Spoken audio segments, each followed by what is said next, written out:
morning, everyone. Get started. This is the public hearing of the Committee of the Whole regarding bills number 150162, 150163, 150164, and resolution number 150179. Ms. Lewis, please read the titles and the bills and resolution. Bill number 150162, an ordinance to adopt the capital program for the fiscal years 2016 through 2021 inclusive. Bill number 150163, an ordinance to adopt the fiscal 2016 capital budget. Bill number 150164, an ordinance to adopt the operating budget for fiscal year 2016. And resolution number 150179, providing for the approval by the Council of the City of Philadelphia of a revised 5-year financial plan for the City of Philadelphia covering fiscal years 2016 through 2020 and incorporating proposed changes with respect to fiscal year 2015, which is to be submitted by the Mayor to the Pennsylvania Intergovernmental Cooperation Authority, the authority pursuant to the Intergovernmental Cooperation Agreement authorized by an ordinance of this Council, approved by the Mayor on January 3rd, 1992. Bill number 1563-A, by and between the City and the authority. Thank you. Today we continue the public hearing on the Committee of the Whole to consider various bills read by the clerk that constitute proposed operating and capital spending measures for fiscal 2016, a capital program, and a forward-looking capital plan for fiscal 2016 through fiscal 2021. We will hear testimony today from the following departments: Mayor's Office, OECD, OEO, Mural Arts, Managing Director, Free Library, and Parks and Recreation. Needless to say, we have a full day. We'd ask that the administration please come up to the witness table. Thank you.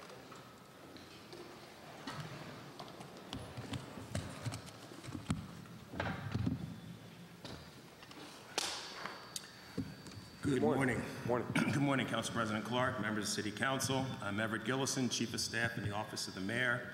On behalf of Mayor Michael Nutter, I am pleased to provide testimony on the proposed fiscal year 2016 operating budget.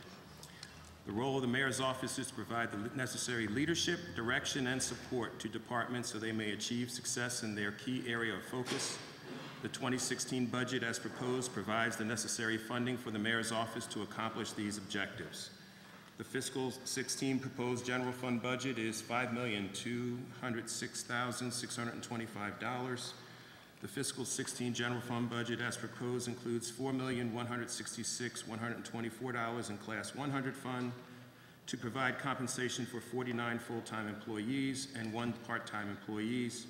This is an increase of 1 full-time position in fiscal 2015. As of December 31st, the Mayor's Office employed 48 people full-time. 34 of these employees were women, 14 were men. 32 of the people employed full-time by our office are minorities. The requested fiscal 16 budget also includes $990,336 in Class 200, $50,165 in Class 300 and 400, and $200,000 in Class 500, which is scholarships, for a total general fund budget of $5,391,881. I believe that you have my full testimony that has been submitted and in writing, and at this time, if the Council President would so submit, I'm available for questions. With me are a number of people from the administration behind me that can probably answer any that I will not be able to answer. Thank you, Mr. Gilson. I just have a couple for you today. And one, did you get the letter that I forwarded with respect to those bills that we had passed earlier by council? And just want to make sure you got the letters. I have not gotten it myself, but I will, if you send it down, I'll make sure that I check with Kathy. Okay. I understand we're going to be adding to the list. Okay. So we'll forward that when we want to have a comprehensive list. Okay. Number of bills that council members had not a problem. Requested status. So that's on me. Ms. Gilson, one of the issues that came up recently because council got engaged in this process is our lobbying efforts. As you know, the administration has traditionally had their lobbyists, and council saw the need in this particular fiscal year to go out and do its own lobbyists, and then there was an understanding, a verbal agreement between the mayor and myself that we would have the coordination between the two lobbying groups to make sure that we're hopefully all on the same page.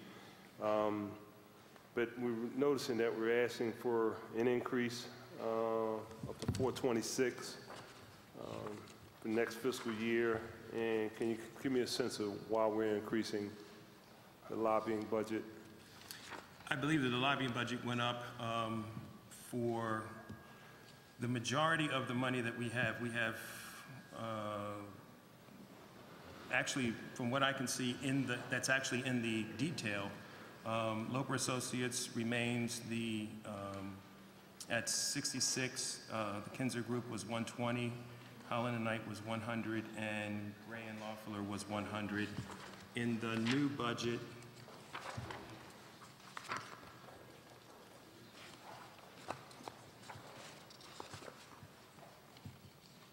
I believe that if it went up,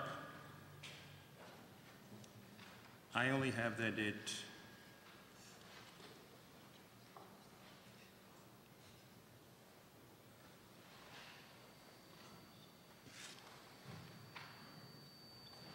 actually, I have that it went down, so I have to check that. I have to check mine.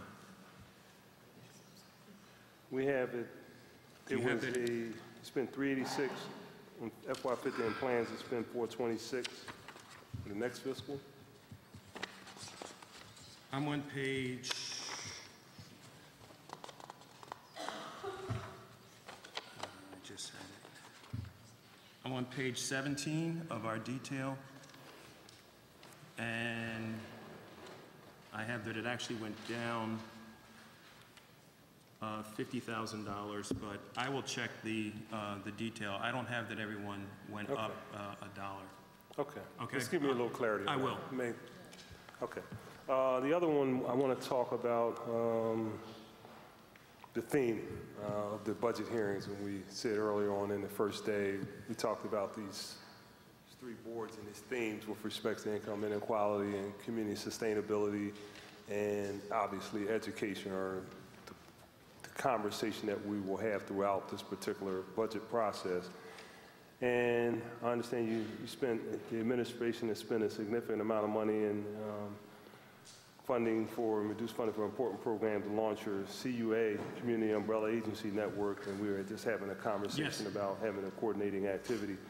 Can you tell us why schools were not chosen as the sites for these wraparound services, which is obviously one of the themes of our initiatives? I think that what we have tried to do is to evaluate. I don't think there's any one preference for where things are located, one or the other. Sometimes we have found that there are regulations that keep us from citing things in schools. There are certain dollars that have restrictions that don't allow us to spend dollars in a particular way in schools themselves. We have worked to try to cite as much stuff in as possible. I can tell you from my area in public safety, obviously, and you're aware of because we put a lot of work in the 22nd District itself, we try to cite as many things as we can in the areas where communities can feel close to them as possible. And where we can open up and share resources in schools, we've done that. We've done it in the 22nd, and we've done it in different areas in the city. We try to cite as much as we can, but sometimes we're just limited by what we can do. And the effectiveness that we've had over the last number of years, we tried to actually use the schools as an area, and we found that we were stretching our resources thinner, and we weren't getting the kind of coordination that we thought we needed to get. So we ended up going back to citing it off-site, but trying to put as many resources around it. And using those areas, we were able to get what we needed to get done. But there's no part of this administration to say that we can't do it. We'll try anything to see if it can work. And I think that it's important for us to work together to see where if something hasn't worked in the past, if you think that we can find a different way to get it done, then we're open to getting it done in the future. Okay. So you would acknowledge that, and you reference locations within communities of need, you would acknowledge that there's a school in every community in the city of Philadelphia. Absolutely. So clearly there is a location within any area of need in the city of Philadelphia. Sure, absolutely. You referenced the fact that there may be some limitations on how dollars can be spent. And I understand that, having been a veteran of government. Right. But are there limitations in terms of the physical location of those dollars? and programs. Sometimes I've never known that to be the case. Sometimes that you will have, and I think that it came up in a behavioral health situation where we were trying to put certain dollars and certain spends in particular grants, because what we're normally trying to deal with, as you know, the budget, 88% of the budget is usually just personnel. So we can put people where we need them to be, but we also need to be able to have them report and do things in a particular way, so they're part of just government in and of itself. We just don't want to put people on islands. So we need to put them in places that we can actually direct them what they're doing and how they're doing it to work everything together. Yeah, but I mean, you referenced CUA as an example. Right, the CUA is one of the service deliveries as it relates to mental health. That's correct. You have a CUA in Leslie Pinkley Hill School, which is adjacent to Strawberry Mansion. They're literally connected. So it's clear that we're able to deliver that type of service in a school. So I don't know why we don't replicate that example across the city of Philadelphia. I think that we want to play to people's strengths, and sometimes it's our ability to do that will enable that to happen. I mean, we do look at schools as a place for things to happen. Schools as the idea that schools should be 24-hour places that are open because of the significant public dollars that flow, both from the school district and the city in that area, make it an attractive place. Just sometimes it may not work depending on what the particulars are of that particular area, and we just have to look at it on a case-by-case basis. That's all. Yeah, but and I don't want to belabor the point, but this is obviously important to us. We've done a lot of work, and talking to Ms. Shore earlier, we look forward to working with you all on this, is that the simple reality is, one, there's a school in every neighborhood. Two, there's a need in a lot of those neighborhoods. We already provide a significant number of the services for those children and families, because we think it should be a family-based approach. Then I just personally think, and a lot of people who worked on this, including members of the school district and other individuals, believe that having those services delivered in those areas, in those schools, make all the sense in the world. I mean, being able to supervise or direct someone is more like a phone call or email, or you don't have to physically be at every location. I talk about Amy 6, and for once, Councilman Jones is here. I'm always talking about this, is that Amy 6, we visited that school. They have a facility, right, school, but the rear portion of the school that actually has exterior entrance and exit is vacant. And our ability to have services in that school, because they have no nurse, but our ability to have medical services, it could be a private entity in that building to provide assistance to the community, clinical services, and also have a contract with the school district to provide some sort of clinical assistance to the school children. And Councilman Jones can get out of that building down there and stop paying rent on Ridge Avenue, and we can put him up in the school where he can actually provide the government services out of that building. And that's the kind of forward thinking and comprehensive approach that I think that we should take. So I hear you, every particular neighborhood and situation has different set of circumstances, but the reality is I think that we have to make a decision, and we should stick to that decision, and we should move ahead. We didn't invent it. We're not reinventing the wheel. We've looked across the country, and a lot of these family-based services or community schools, whatever you want to call them, have actually worked. And I think that we should set the tone here for the city of Philadelphia and for the future, because we got a new administration, people coming in. If we can set the template, this is what we're going to do in every neighborhood across the city that needs it. I think that we'll be in a much better place, and I think that our ability to attract support from external support, not necessarily from government, will be a lot easier because we have a platform and a program and a template where people say, I'm in. I want to contribute to that. Then we'll spend this in a more productive way. That's just kind of our thinking. Okay, I hear you. All right. That's all for me. Thank you. Chair recognizes Councilman Jones. Thank you, Mr. President. That is a good idea. If I recall, Mayor Nutter talked about place-based activities that were synergistic between libraries, health centers, rec centers, to try to create activities around the best physical plant available. So that's something that he talked about, but you know, in the momentum of running a government, sometimes those things get away from you, but he's brought that back to you. Those are not my questions, but something to think about. Where I'm at is that several years ago there was a MOU, Memorandum of Understanding, signed by the trades and the school district to try to get more of its students into apprenticeship programs. Similar to the point that was made about income inequity. Where are we on with the drop program hitting many of our departments, many skilled craftsmen leaving, a school to work program? I know you've done it in the area of the streets department.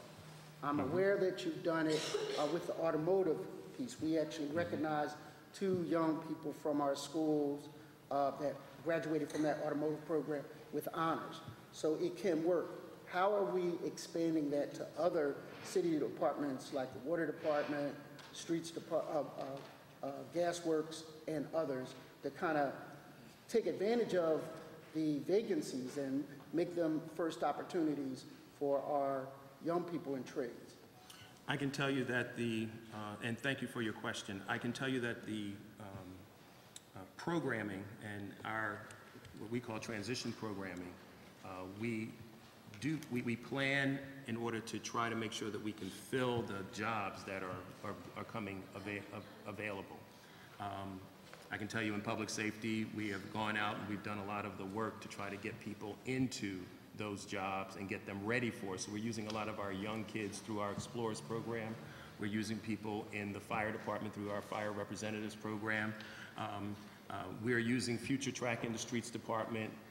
That also has bled over into our Power Corps areas where we are placing people in both the rec department and in the water department. So they're actually getting the kind of exposure to these areas to entice them to come in to city government. So that's one. I know that PHA has a MOU that they have both had and then have basically put back into being, I believe, or working to put back into being, where they are making sure that people get back into the skilled trades agreement that's going forward. I know that part of what the mayor's office has done in working with PLAs over the last number of years, we have encouraged the unions themselves to expand the program that they once ran and to invest in that again. And that's been more of a dialogue rather than seeing the program get back up and funded, only because everybody is still coming through. We're at the point now where we can actually make these kinds of investments, and I believe they should be able to make these kinds of investments. That's all I can say that we've actually been able to try to encapsulate in making this into a program just going forward. More work needs to be done. I'll be the first to tell you that we need to make that happen in a more systematized way. But I think that's, you know, we have a track record that actually says it's something that works. This is not a gotcha question. This is thank you. The Explorers program has expanded to the 19th Police District.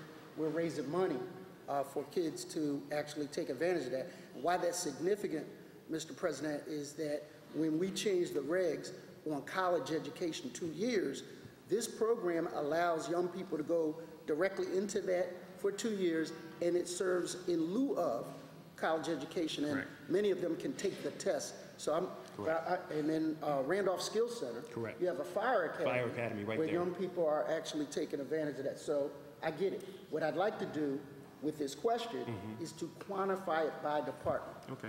If you look at that income inequity portion, and I'm gonna go by that, we really need to measure and push the envelope a little further to try to get, we can be our own stimulus package. We can be our own solution to inner city unemployment if we take advantage of the opportunities that we're having problems filling people with anyway. I agree. Thank you, Mr. President.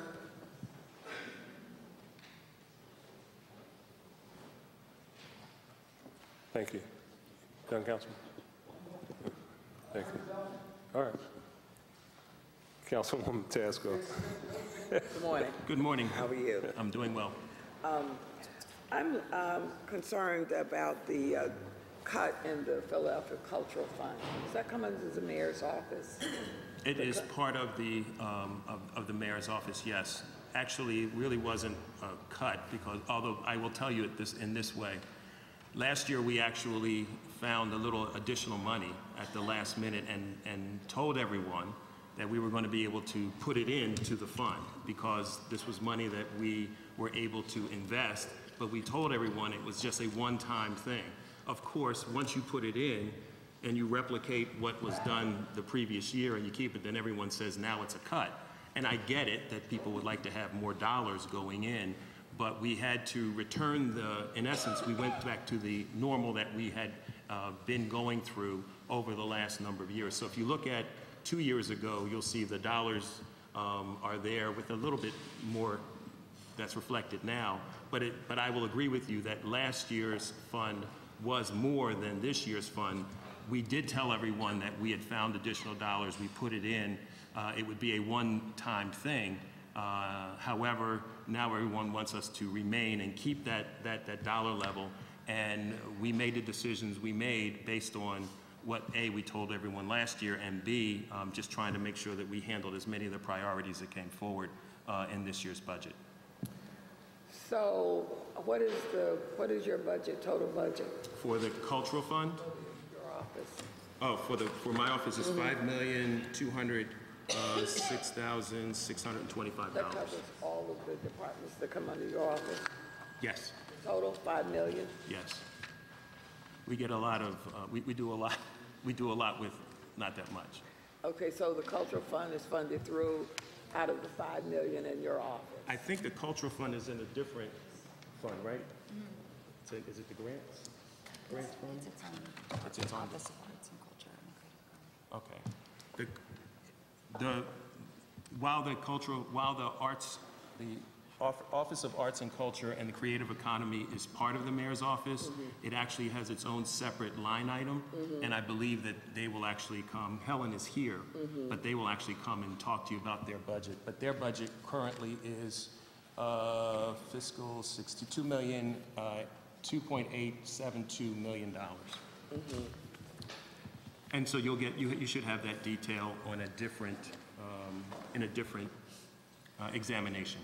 So the arts and culture being so important to the city, Absolutely. and particularly to the community groups that provide services to young people, senior citizens, can't you all try and find some more money out of, what's your total budget for the city? What's our total budget? $3.8 billion. $1 billion? Yes. I mean, you can find some money out of $3.8 billion to fund those programs. They reach people. I agree with Some you. of the stuff that we fund really doesn't reach people.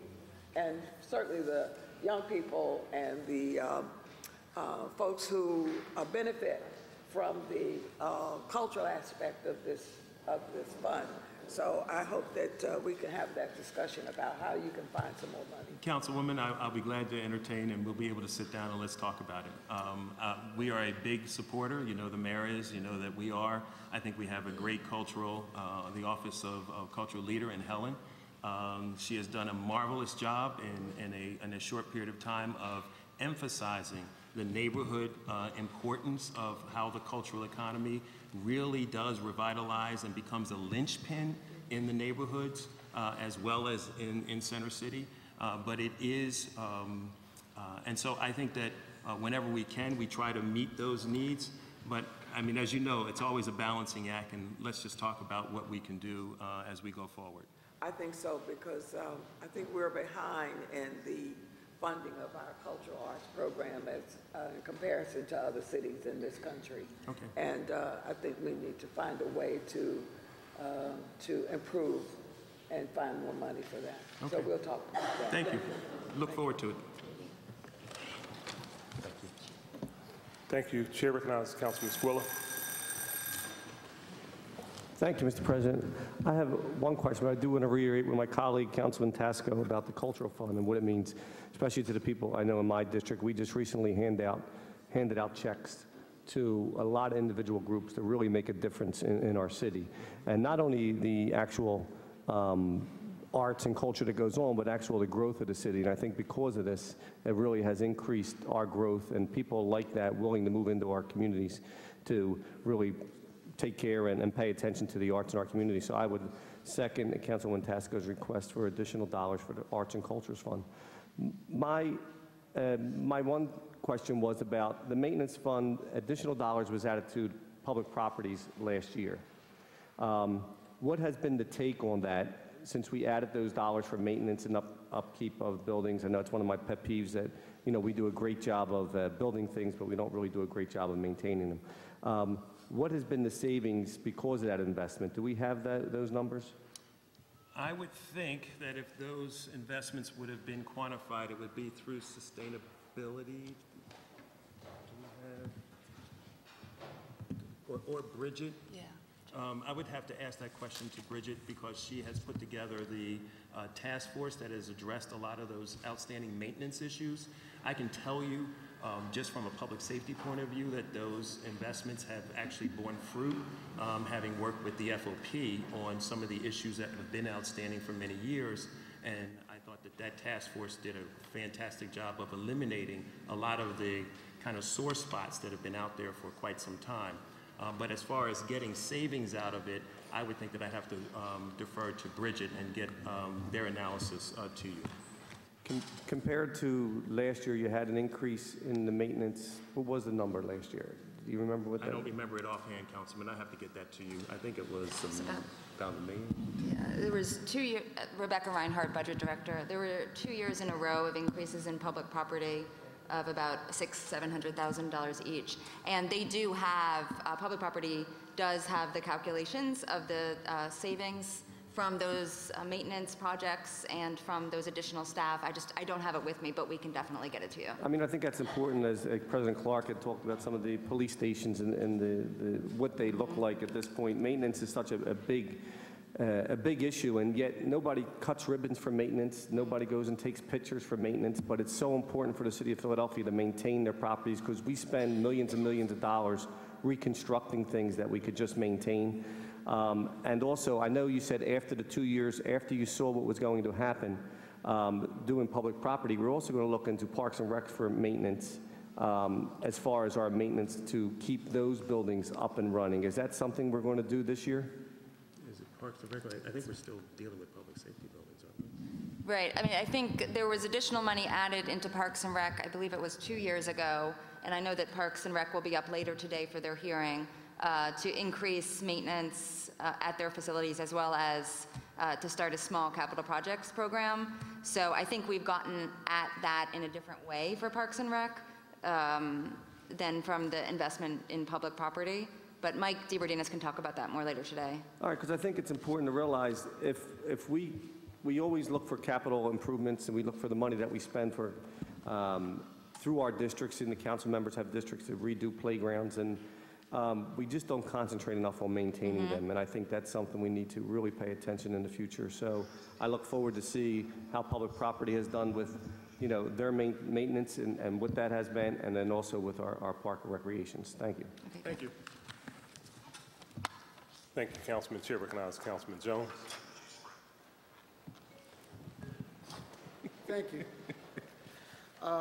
In 2015, the mayor announced 3 adult literacy centers. I wanted to know how they're doing, what they're doing, where they are, and in concert with what's going on with the EARN centers. They're relocating, they're moving, and I wanted to know if there's any cooperation synergy between the two. All right. For the literacy, Judy? Yeah. Okay. All right. So I can give you a little bit of an overview. Judith actually has that in her area, and she'll be here for the libraries later today. So you'll be able to ask that question. But I can tell you that part of the literacy matters that we put together in the libraries both the fund and an outreach that allows us to get more people in and served. And I know that they've been keeping their stats, and Judith will have that data for you later today when she comes in with Parks and Rec. As far as the earn centers, the state has actually changed its approach. I will underscore once again. And so we are now redistricting and placing people in, I believe it's 4 work or earn centers with a promise that we may be able to go back to the state and see if there can be a 5th. Trying to make sure that we cover where people are who need those kind of transitional services to get them back into the workforce. And that is something that Mark Edwards actually deals with. And I'm not sure when he will be up, but I know that he's coming forward to testify as to the combination of what literacy and Edwards is doing. I will also say that we have RISE working with them. So there is, I think we covered pretty much all of the areas of trying to get people back into the working environment. I would be interested in seeing how the poverty programs, how the literacy programs, how the earn centers, all of them work together, how reentry, all of them work together for a common cause of reducing the 28% poverty rate. And that coordination is at the center of my questioning. And I know Eva does that, and is part of the program that I know that you're well aware of with CEO. So I agree, it's something that we do, and it's something, especially with the folks at RISE, that I want to make sure that they're not forgotten either, to make sure that we are attending to their needs as well. So in addition to coordination, I want to quantify. So how many people are removed from poverty? How many people got a job that went through an earn program or a literacy program? How are we moving the needle in a way, in a coordinated way, and how far is that needle moved? Okay.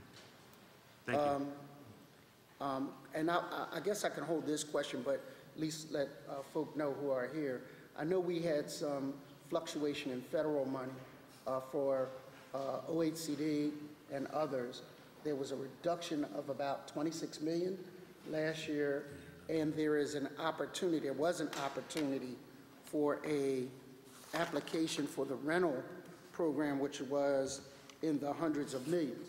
If you look up at the portion of Philadelphia Sustainable Initiative, President Clark moved and looked at about 3,000 properties, I think it was, that had tax delinquency, and wanted to look at how we could match those kinds of dollars with that kind of opportunity to create a stable, affordable housing area. And it was somewhere in the neighborhood of 3,000 properties. So as people prepare to come up, maybe they can address that portion of it. And I hope they read the document, Mr. President. You know, it took a lot of time to prepare. And we'll find out. Yeah, we'll find out. Thank you, Mr. President. Thank you, sir. Thank you, Councilman. Chair recognizes Councilman Nielsen.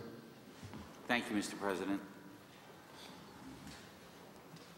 During the mayor's proposal, he proposed a 9% increase on taxes to pay for schools. I have a question for you. If you had to make 9% non-personnel cut in your department, where would you make it?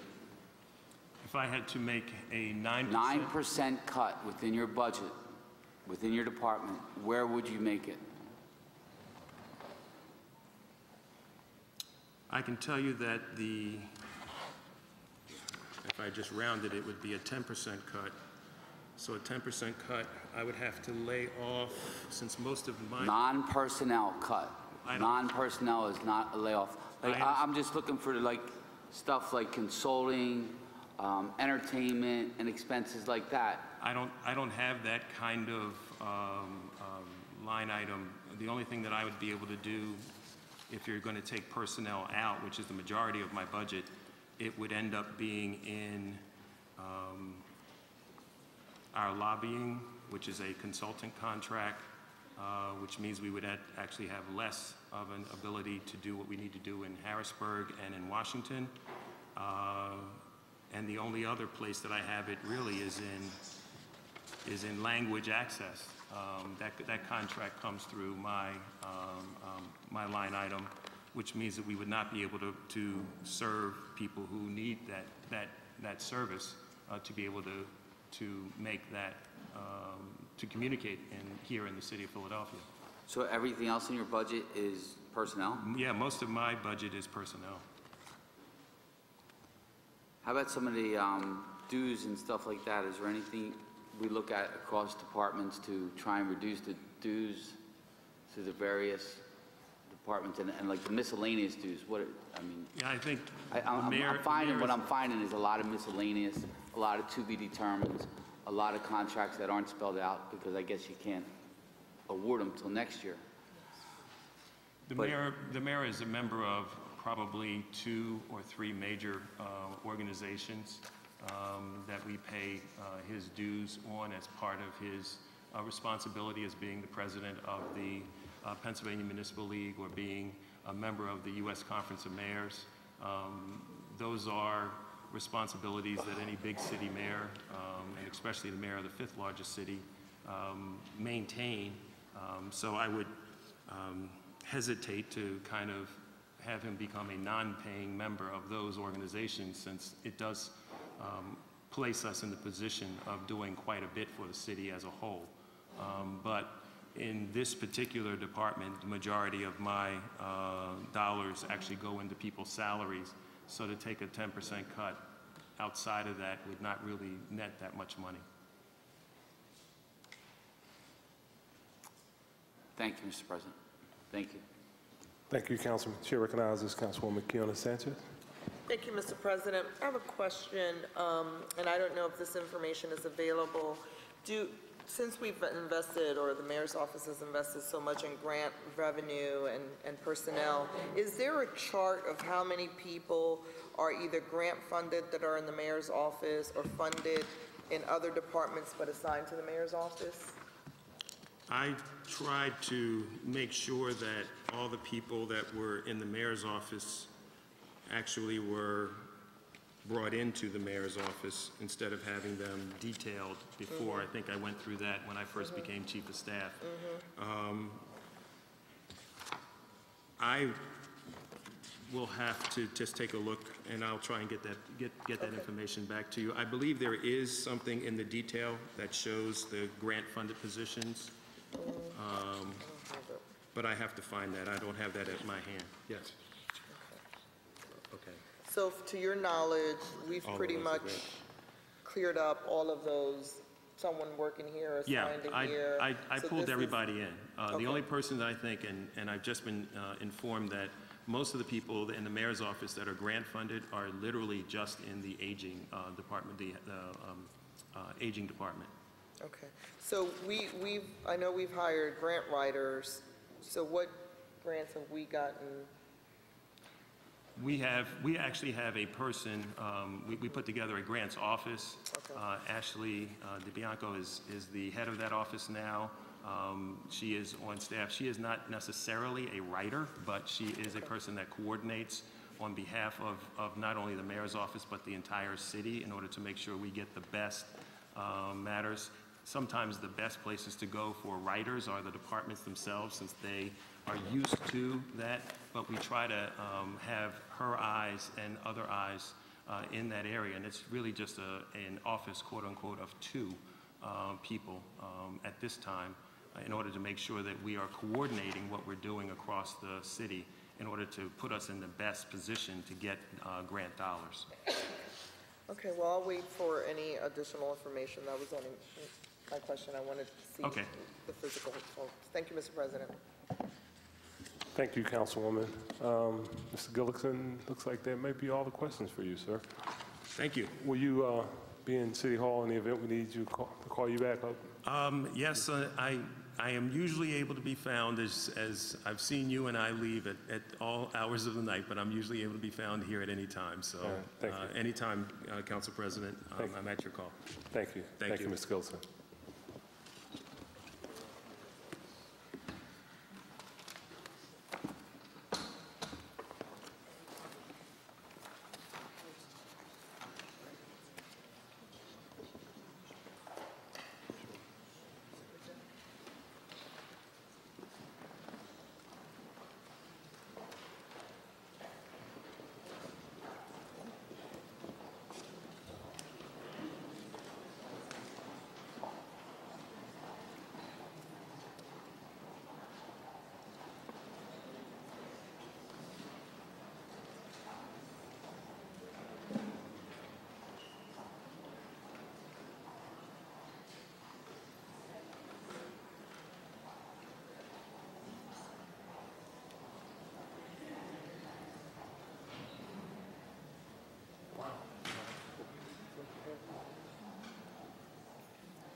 Thank you.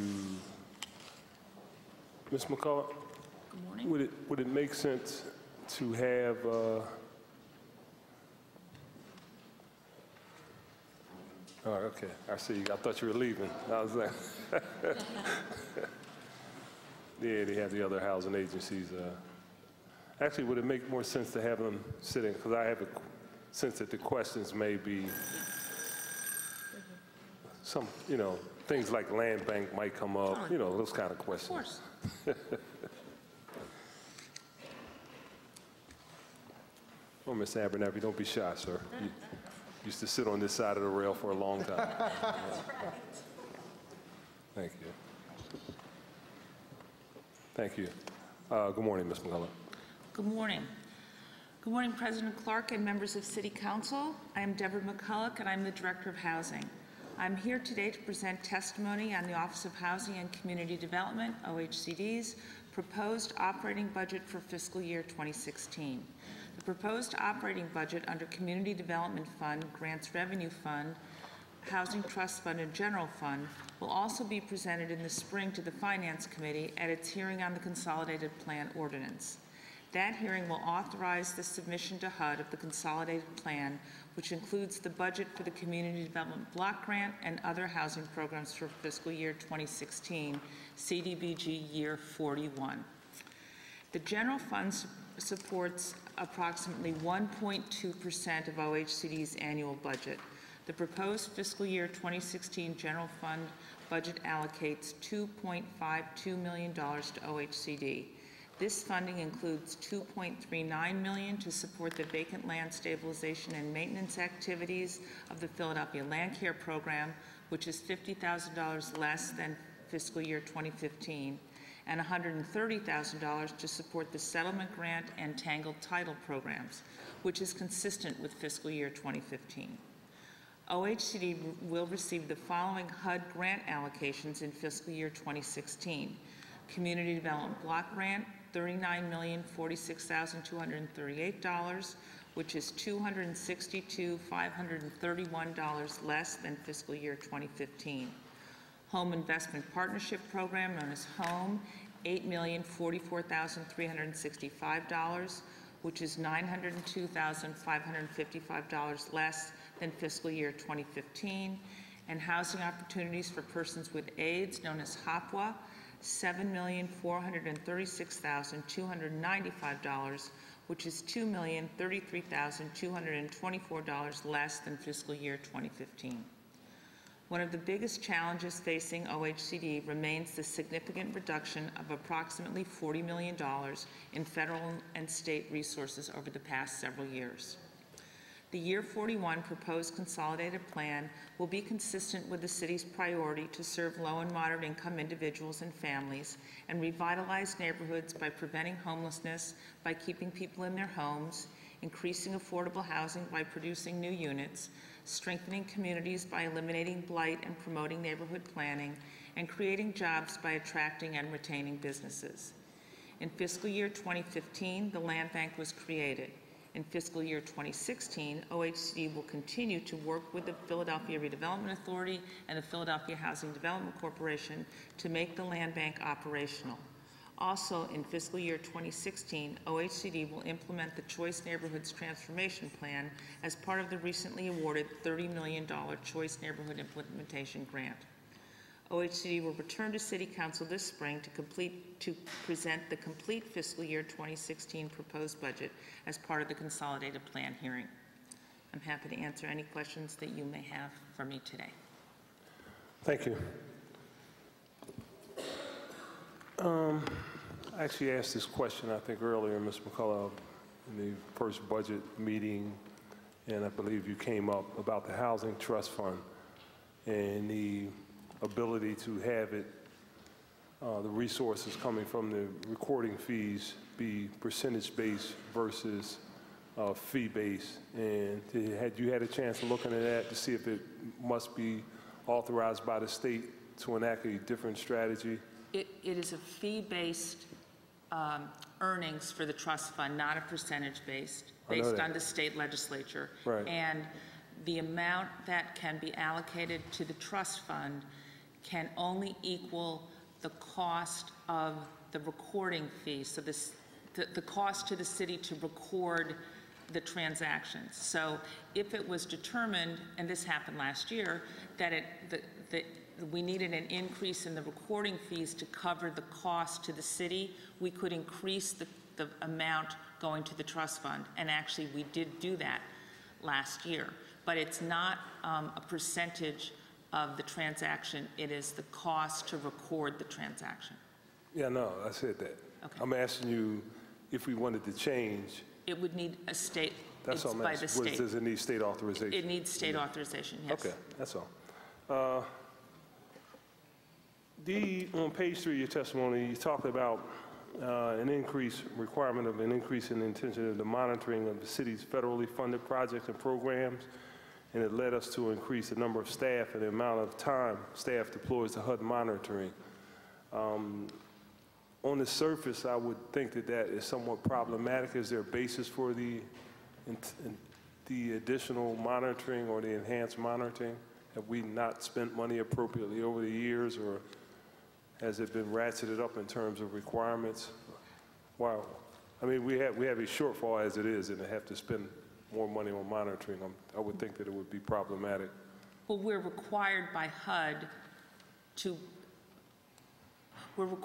monitor the expenditures. And Right. so OHCD has a monitoring staff that engages in that activity, and we are also monitored by HUD for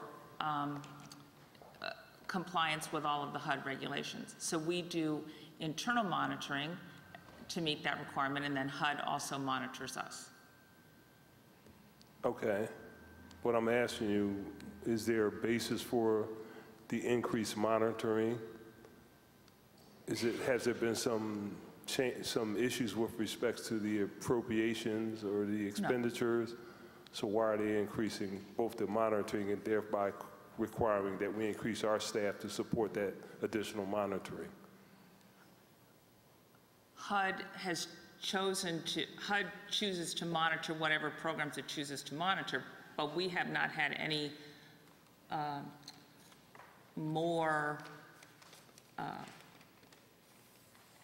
what's the word I'm searching? We have not had any additional findings or concerns more so than in the past. There are some additional requirements that have changed in terms of the environmental review. HUD has changed its, I'll say, interpretation of the environmental requirements, causing us to have to make some changes to our programs. We believed that we were in compliance with HUD for the past 20 years. They had not monitored us and indicated that we needed to make a change. A recent monitoring by HUD, in my mind, changed what they had told us previously, so we had to make some adjustments to what we're doing, but it wasn't something that I would say we were out of compliance. We were following what we believed were the HUD regulations. So there's a requirement based on additional activities, i.e. environmental, that weren't there in the past to increase your need to have more monitoring.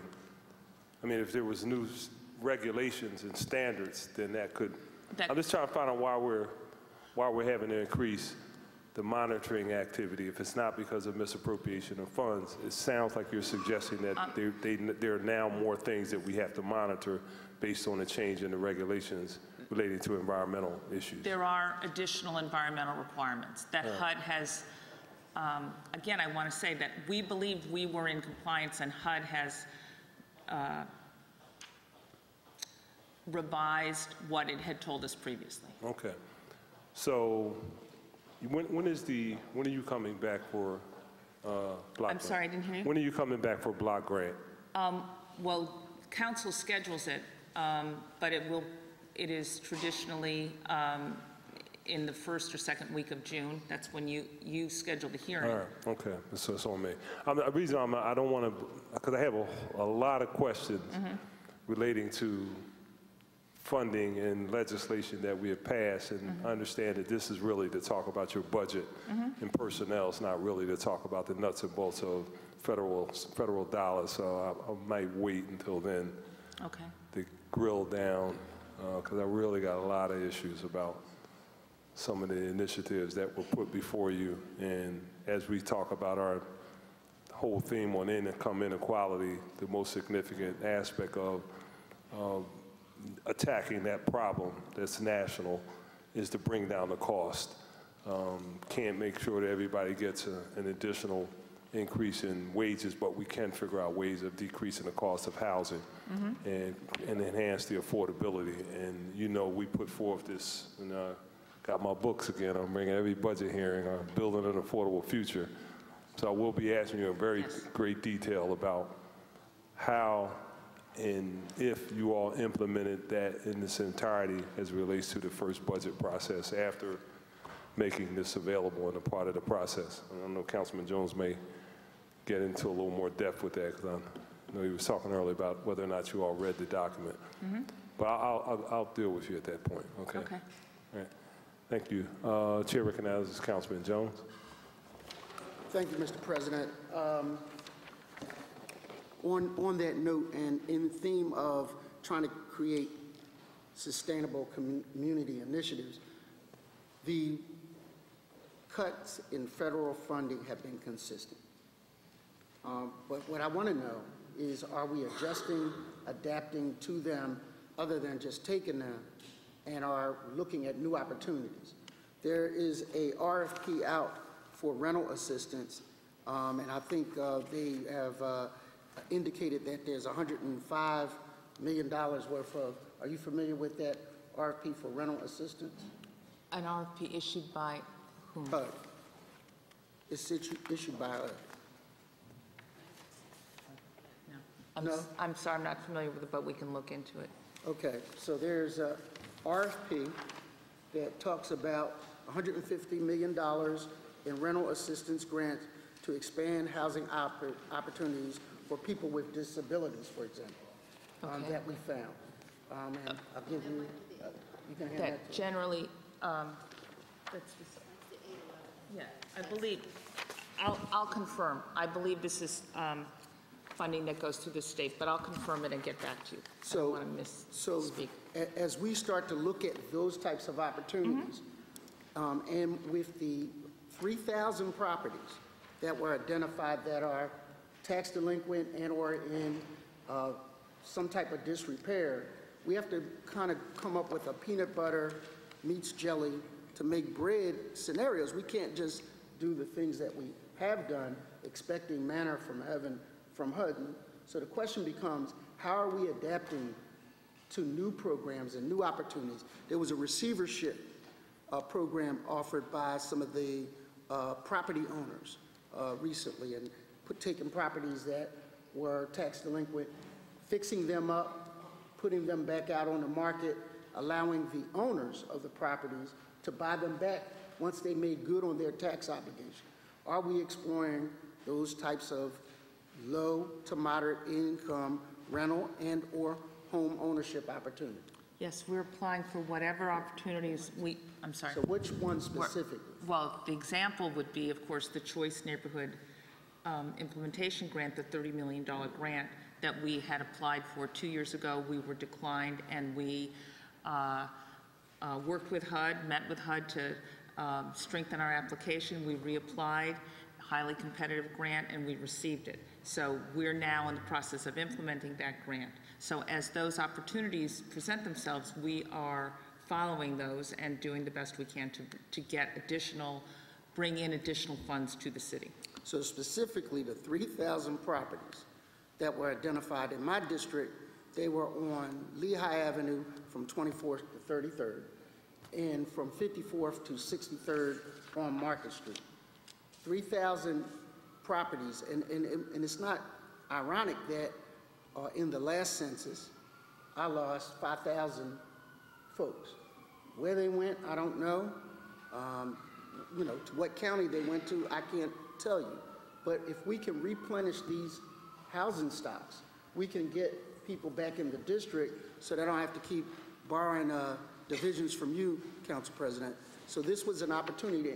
So the question becomes, have you looked at that and analyzed that to see if there is a peanut butter and jelly match to that kind of initiative?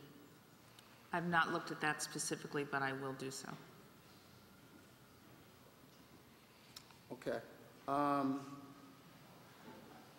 Okay, I mean, we'll wait until We'll see again. CDBG time, and I really would like an answer to that because we're looking at 40% abandonment along Market Street from 63rd to 54th. We're looking at blocks that have an opportunity that one or two houses are vacant or tax delinquent, that if we pick them up, we stabilize an entire block. Yep. So if we can match that. So my second part of my question, since I didn't hear the bell, is the Basic Systems Home Repair Program. We identified, I believe, 72 seniors between the ages of 80 and 96 years of age, 80 to 96 years of age, that were having a 2 to 4 year wait on basic system repairs.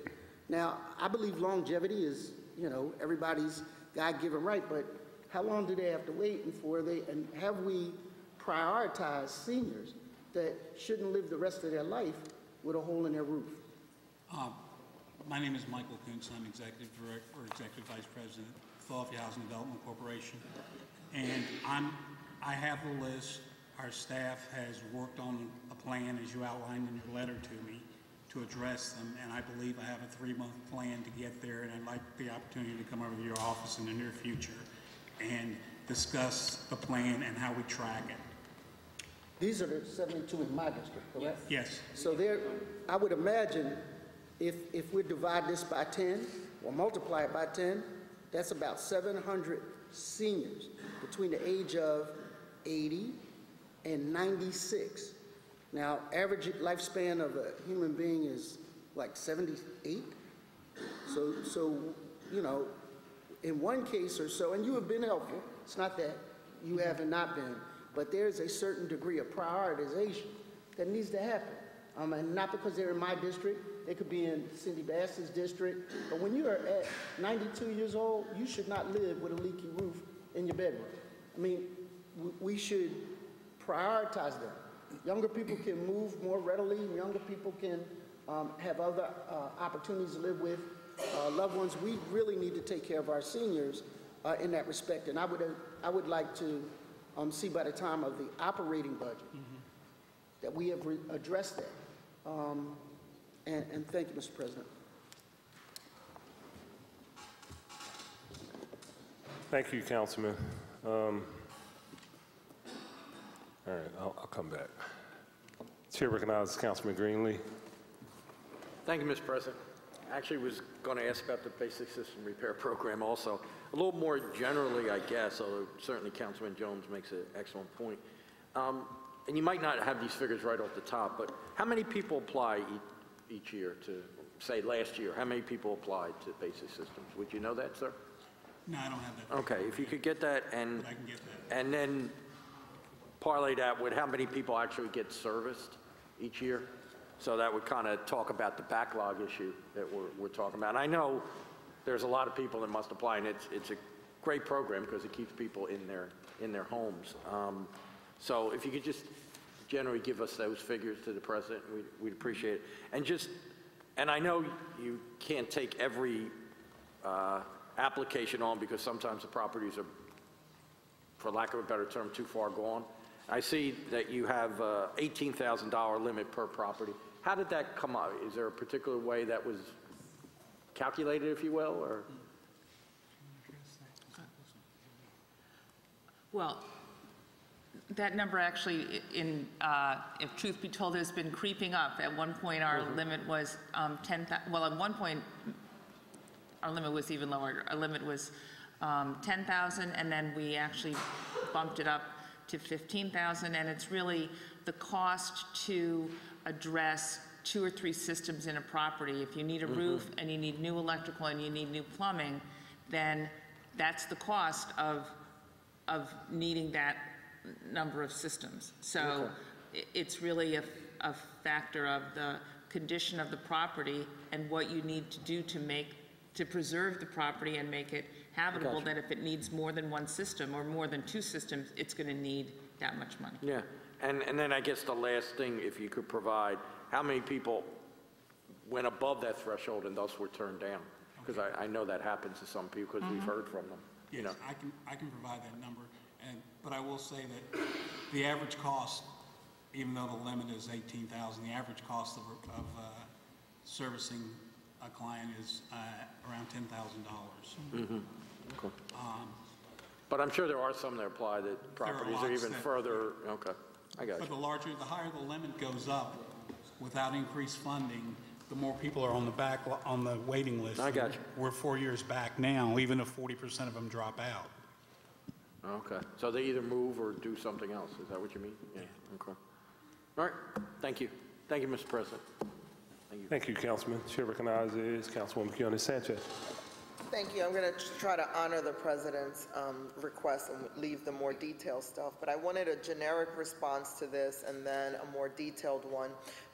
One of the things that always worries me when I see this comp plan is, you know, we might be in year 42, but we still have projects that are in year 36. And so in the Community Development Fund, for example, you have $13 million of OECD reserve appropriations and then budgeted $23 million for next year. In the grants revenue, you have last year $16 million, and then next year you're going to have $21 million. In the Housing Trust Fund, we have $6.7 million and $10.7 for next year. Can you provide us, as we prepare for kind of this comprehensive discussion, you know, what's the project by district? Is it going to get billed? Is it not? At what point do we pull the trigger? My concern is as we transition to another administration, there's institutional knowledge around these projects. Do we need to pull the plug on some of these? Do we need to reallocate that funding? And I think if the council president and this council want to have kind of this broader discussion, there alone lies $45 million.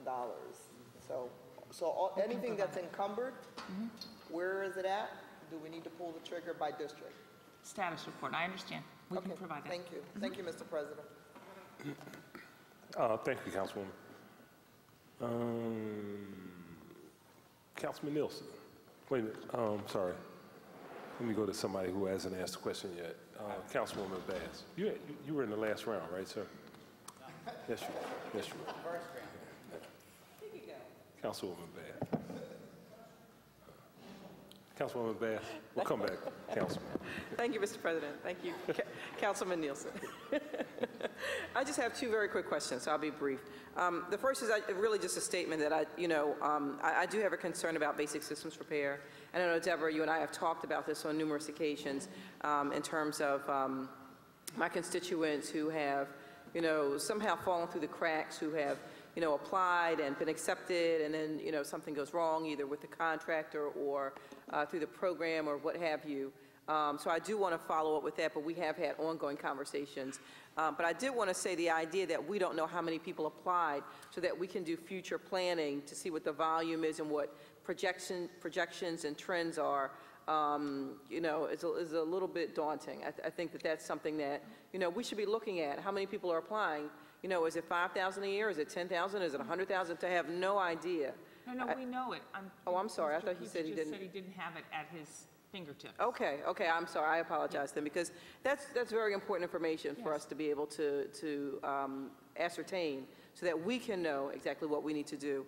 But also, I was wondering if there is a list that's available and provided to members of council, either upon request or, I don't think it's automated, regarding properties by council district that have applied to the Basic Systems Repair Program.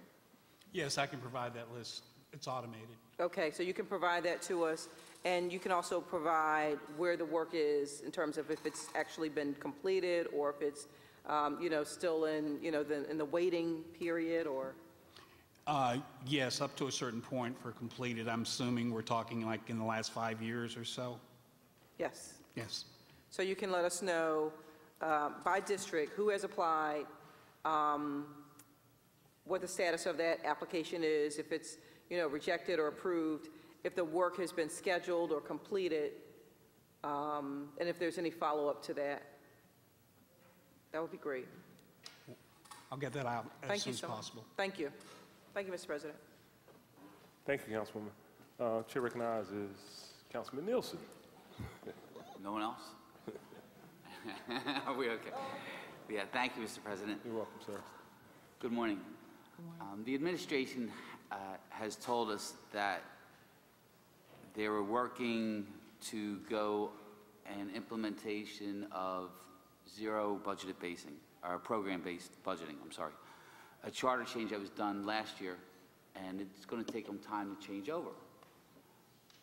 I was wondering how close your department is to do program-based budgeting for City Council as the people voted on last year.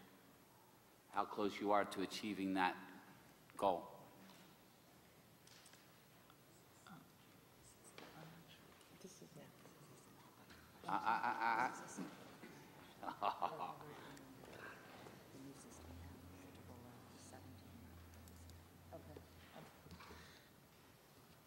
I'm sorry, that's a budgeting question from the budget office, how the budget office is preparing. Right, the budget office informed us that they were actively working to get it done, and it wasn't going to be done this year. So I was wondering how close your department is, or did you even start even thinking about program-based budgeting? Sure. Becca Reinhardt, Budget Director.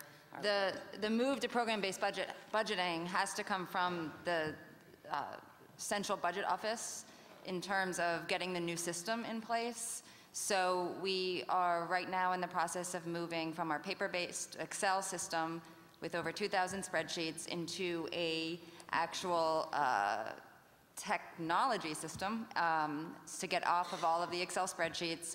Once we get that implemented, which is scheduled for this summer, then that will enable us to move to program-based budgeting. We've already, in certain departments, done pilots. Streets, we did a pilot with streets, we did MDO CLIP, a few other areas we've piloted. But right now we need to get the system in place before we make that transition. So that means zero, right? None. What does that mean? Well, what it means is you haven't discussed with all your department heads about how they're going to do the transformation from program-based budget from the current budget system to program-based? Well, I just said we're actively in that process to move towards it. So we're working, actually spending a lot of time on it right now and moving forward. Okay. All right. Thank you. Is every dollar spent in your budget absolutely necessary? Absolutely. Absolutely necessary. So there's no wasted funds in your department at all allocated that maybe can move somewhere else? Move to another department? I'm sorry, I don't mean... Just move to another program, department, or children's education or anything like that? Okay. The bulk of our funding is federal funding. We have just this very small amount that is the general fund. So that's why when we come back with our consolidated plan, we will be presenting the full budget of the Office of Housing and Community Development. For my particular office, this is a sort of bifurcated process where we come here and present to you our information about our general fund request, and then we come back again in the spring when we present our consolidated plan, which has our full budget request. So to the extent that funding could be shifted to other initiatives within the confines of the federal regulations that govern community development, block grant, and home and so forth, certainly they could be shifted to other initiatives. I'm more concerned with the budget that's put forth in front of us right now, and they are. I would assume their purchases service as Schedule 200, and their city funds, because I understand the balance that federal funding, we have to put some program money in and match funds and all that other stuff. But I'm like looking at like advertising and promotional activities in the tune of like $75,000 a year. I mean, is that some of the stuff? Is that wasteful spending, or is that? Well, that particular line item that you well, there's a called couple out. I know. I'm going to explain that. That's in part because we are required by the federal regulations to advertise in newspapers of general circulation. And so we have a high advertising cost because we are required actually to place ads in newspapers, and we have had ongoing conversations with our colleagues at HUD about there would be other cheaper ways to put the word out. And in today's environment, people get information in many places other than newspapers of general circulation, but the regulations still require that. Another example is that they have requested that we put notices in post offices. You're not even allowed to put notices in post offices anymore, and we have said that to our colleagues at HUD, that although it's a requirement, a post office will no longer allow you to go put a notice. They don't even have bulletin boards anymore because that's not how people learn information anymore, but those are still the regulations. So our advertising budget is very high for our overall program because we are required to put ads in the newspapers as opposed to doing an email blast or a website. But you're still exploring those options as you We're explained doing that as well. great. We do. We have a website. We do email blasts of information about our programs, about our hearings and so forth, but we also are required to put the ad in the newspaper. I guess you understand what I'm looking at. The same tone is I'm trying to find money because I don't want to raise Right. your taxes or mine. I understand. And I'm trying to grasp at every straw I can. So with that question, do you see anything you can cut? If the administration came to you and said, hey, look, I need 9% back off you without cutting one job, do you see anything within your budget you could do that? Well, we would cut whatever we could in those line items, as you've just mentioned, advertising or something. Could we shave something off? I'd have to go back and look at that with a fine-tooth comb. But in general, if we had to cut 9%, it would have to cut into our programs. We would have less money to award grants to homeowners and so forth. And if we couldn't do personnel, if we couldn't make cuts in personnel, because A lot of them are federally funded people. well, you as can't too. save enough money. I would submit that you can't save enough money. I would say you can't save enough paper clips to make a difference as much as reducing staff. So it would be very difficult to make a 9% cut without either cutting into programs, the funds that are actually going to deliver the programs, or cutting into staff. Well, thank you very much. Thank you, Mr. President. I have nothing further. Thank you, Councilman. Chair recognizes Councilman O. Thank you very much, Mr. President. For the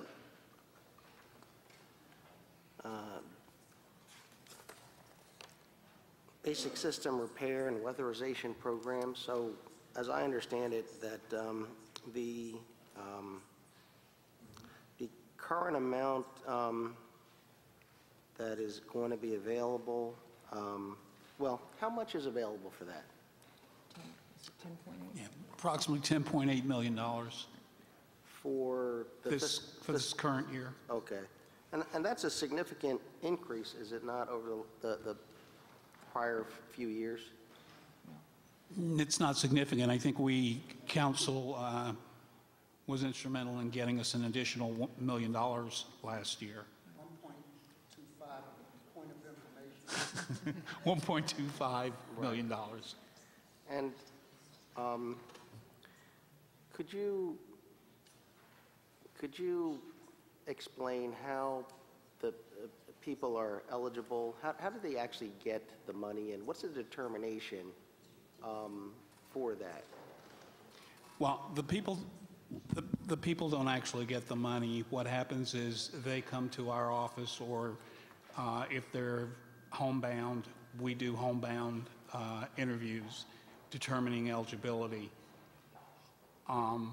We send inspectors out at some point to determine determine the nature of the repairs, what the cost is, and then we send contractors out, and when the work is completed, we inspect and we pay the contractor.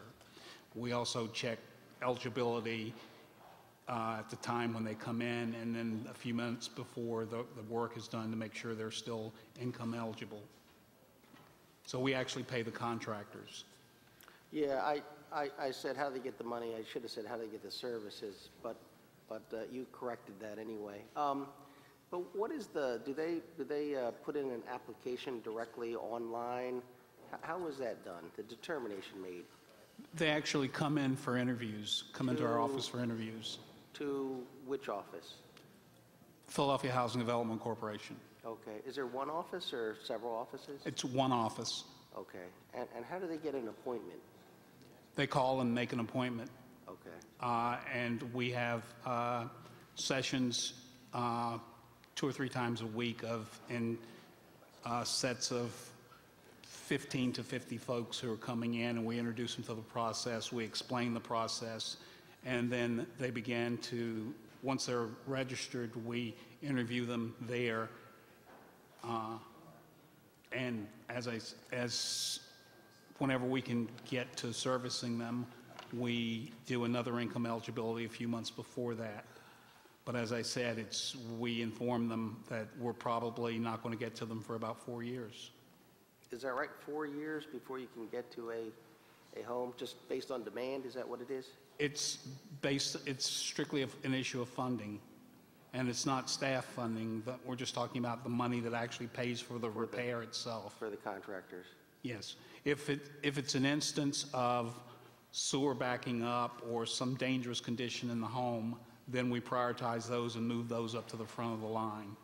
Okay, and so is it correct that there's, kind of a prioritization list depending on how old the home is, what the issue is, income, senior, persons with disabilities, that type of thing?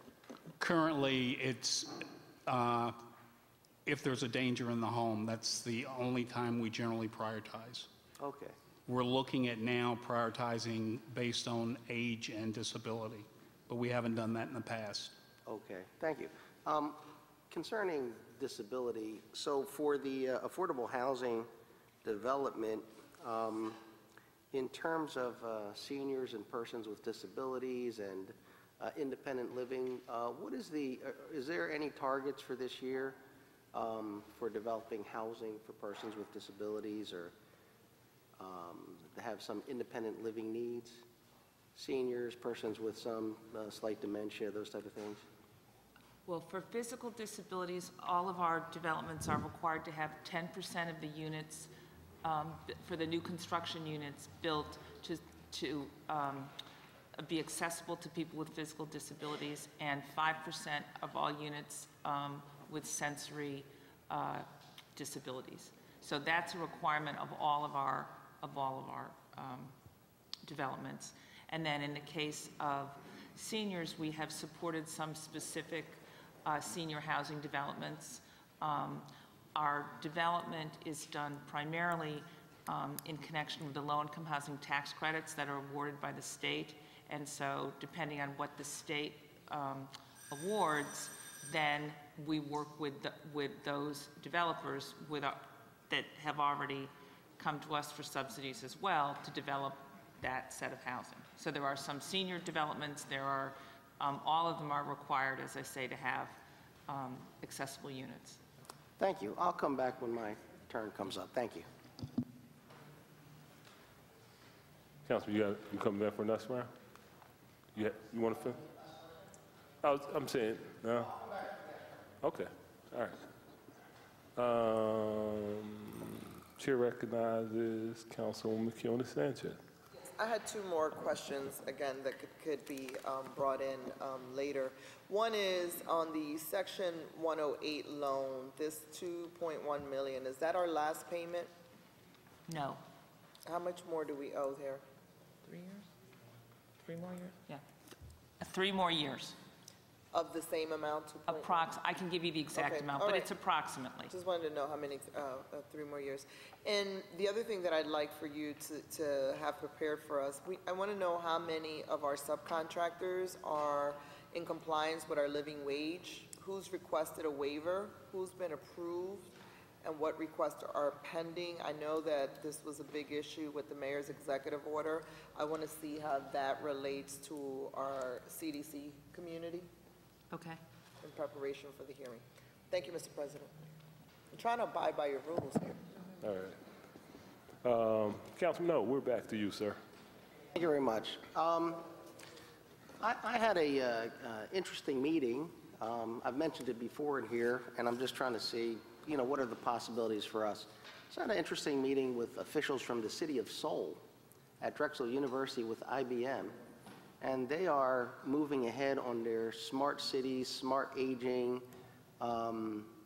agenda, and they are doing senior housing, housing with persons with disabilities around technology that will provide feedback to the services and to the physical support systems in the living quarters. It's interesting to me. I just wonder if we're ever going to do something like a model or something like that. I mean, so the city of Seoul has a $200 million fund for that. I know we don't have that. I just am very interested when I look at other cities that come in to Philadelphia with $200 million and that's even just for the startup of the process. And I think it's a challenge for us. I think it's a challenge for us to do these type of things. So, I mean, they're not building, living facilities, with Braille and with low toilets and lights. They're building, sensors and cameras and big data that goes to doctors and nurses and ambulances and those type of things. I would like to not think it's outside of our reach to begin to put that somewhere in our plans.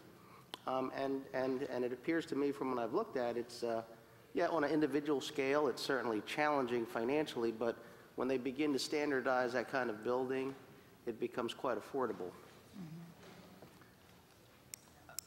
I mean, we have no specific funding for that. To the extent that a developer was interested in pursuing that as part of a proposal that was submitted, we would look at that. Yeah, what I'd like to suggest is that, if this moves forward at Drexel University with IBM and with that city, that we, as the host city, get involved and get opportunities to see how that, that gets developed.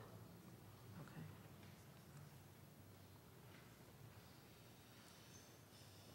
Anyway, thank you very much. Good, Councilman. All right, thank you. Real quick, Ms. McCullough. I know I said I wasn't going to get into specifics. Okay. Your office, in this capacity as the personnel/policy-making arm of housing, there are a couple of things I do want to ask you. With respect to the, quote-unquote, as we call them, the alphabet agencies, who's responsible to whom? RDA is over here, PH is over there, PHA who's not here, you're here, OH, who's kind of who's in charge? The mayor's in charge. OHCD Mayor's in charge of all of the housing agencies? The OHCD holds contracts. No, I'm going to ask you a question. I'm sorry. You said the mayor's in charge, so is the mayor in charge of all of the agencies, including the housing authority? I don't hold any, OHCD doesn't hold any contracts with the housing authority. OHCD holds contracts with PHDC and with the Philadelphia Redevelopment Authority, and to the extent that there are activities in those contracts that OHCD is supporting, PHDC and the RDA are accountable to OHCD to carry out those activities that OHCD is funding. Just for contract purposes? Correct. So non-contract purposes, that PHDC is responsible for the policy for their organization and RDA is responsible for their policy, and PHA is responsible for the activities that are outside of those contracts. Okay, so from a policy perspective, who is actually the umbrella entity over all of those agencies? Or is it who coordinates the strategies and policies between those organizations? Well, all of those agencies are in the deputate of the deputy mayor for Commerce and Economic Development. Mr. Alan Greenberger? Yes. Okay, is that by executive order? That is by practice, and we meet collectively. Is that by executive order? I do not know if that's by executive order. So it's just, you guys just kind of get together. There's no formal process established. That's what I'm There asking. is a formal process that Alan Greenberger has established that we all meet. What is it called? We have a monthly meeting that's called the Economic Development Cabinet. And Economic actually, Development? the three of us Cabinet? are all members of that. Okay. And the Housing Authority also? And the Housing Authority. Okay. Yes. Mr. Abernathy, you jumped up to Brian Abernathy, Executive Director of the Redevelopment Authority. I did just want to, Mr. Greenberger also serves on the Redevelopment Authority Board, and a member of his staff serves on the Housing Development Corporation Board. And the structure of the deputate was set forth in the beginning of this administration, where while both, I think Mr. Kuntz and I report to our boards directly, our agencies do fall under the deputate, and that was set forth in his organization structure. So having a single point of contact, in this particular case, Mr. Greenberg, has been productive? Yes. Okay. All right, I'm leading you guys down the path on this one. So we have a charter change initiative proposed to have a single point of contact, actually at a cabinet level, not even, deputy mayor, I don't know, that's not consistent with the charter, but we want to have a cabinet level position that essentially plays the role as Mr. Greenberger currently. And as a part of that, we actually are interested in having formalized this interaction between you agencies, including the Housing Authority, called the Commission, where the housing agencies have the commission memberships from each of those entities are part of that commission because of the state authorized and federal authorized on a couple of the agencies. We can't jurisdictionally make sure, consolidate those agencies, but at the commission level, we can do that. So, and I'm not going to ask you all to answer the question because I know you probably won't answer it, but with respects to the current configuration where the deputy mayor that we'd like to see as the director of planning and development, what's your position on having a commission with all of the housing agencies? So you have a formalized approach to having that coordination between the agencies, because I think that our ability to fund our projects and make our dollars go a lot further makes a lot of sense. If there is some formalized approach to having that interaction between those agencies. Do you all have a position on that? Well, I would submit we have that now through the Economic Development Cabinet and other work with Mr. Greenberger, but I believe the administration has supported, at the last set of hearings you had on that, we supported the proposal with some recommended. Our proposal? Yeah. Okay. I'm just trying to get Mr. Greenberger testified budget, to that. Budget is on the record. I'm just trying to get people on the record. Mr. Greenberger testified in support. I believe there were some suggestions for looking at some things a little bit different way, but there was general support. Okay. All right. Just want to get it on the record. Budget is raised to another level. Now, go another direction. We talked about affordability, and now I just want to make sure there was a question asked by Councilman Jones about whether or not you had read a particular document, and you said no. About he was referring to, he gave me the piece of paper about the request for proposals. What is that? I'm sorry, because I'm I sorry, wasn't. He simply gave me this 2 minutes ago that just said it is an announcement of HUD announces $150 million in rental assistance grants to expand housing options for people with disabilities. So I haven't seen this. That was the only thing he asked you? I thought he asked you about one of the books that was produced by City Council. You don't recall that? Okay. Okay. All right.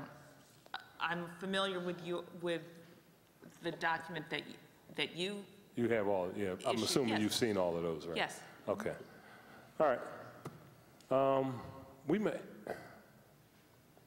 may need to call you back before the comp grant Okay. And one of the reasons is that we are now going to be forwarding, I thought we had actually already done it, a number of ordinances that reference your organization in terms of affordable housing strategy that we put forth.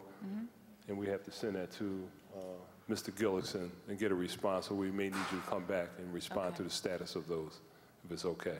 Yeah, sure. All right. We have been, I know, oh, I should wait till you ask a question. I'm sorry. Quit I was just while saying, you're I know ahead. you have expressed an interest in, it was outlined in your I'm concerned about the document about the funding workforce. opportunity that we Right. just put out. And it does not reflect the strategy associated with the document, but we'll talk about that. Okay. All right, thank you. There be any other questions? Thank you very much. All right. See you soon.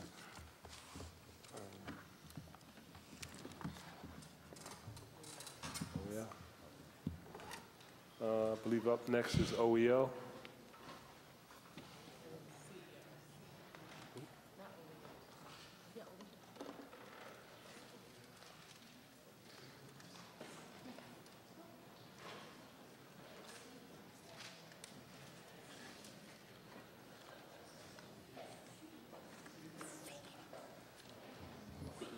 We get a little confused up here. CEO. All right. I figured it out. All right. One of those O's. All right. Thank you.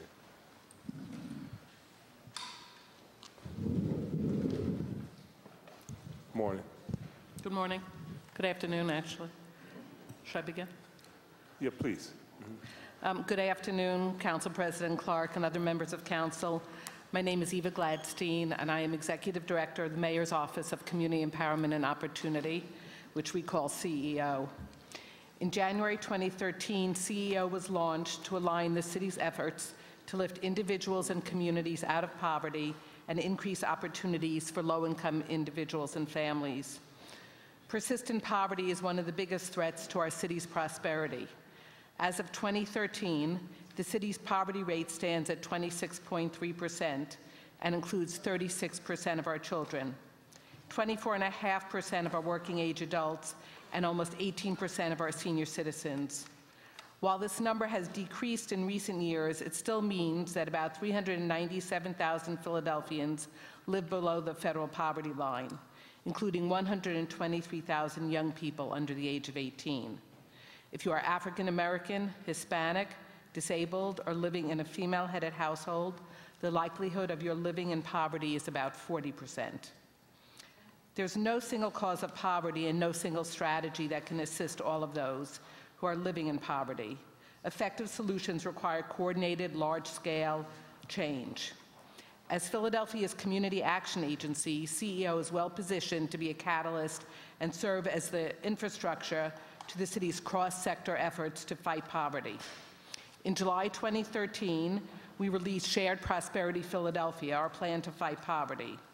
That plan lays out goals in 5 key areas: job creation and workforce development, access to public benefits and vital services, early childhood, learning, housing, and economic security.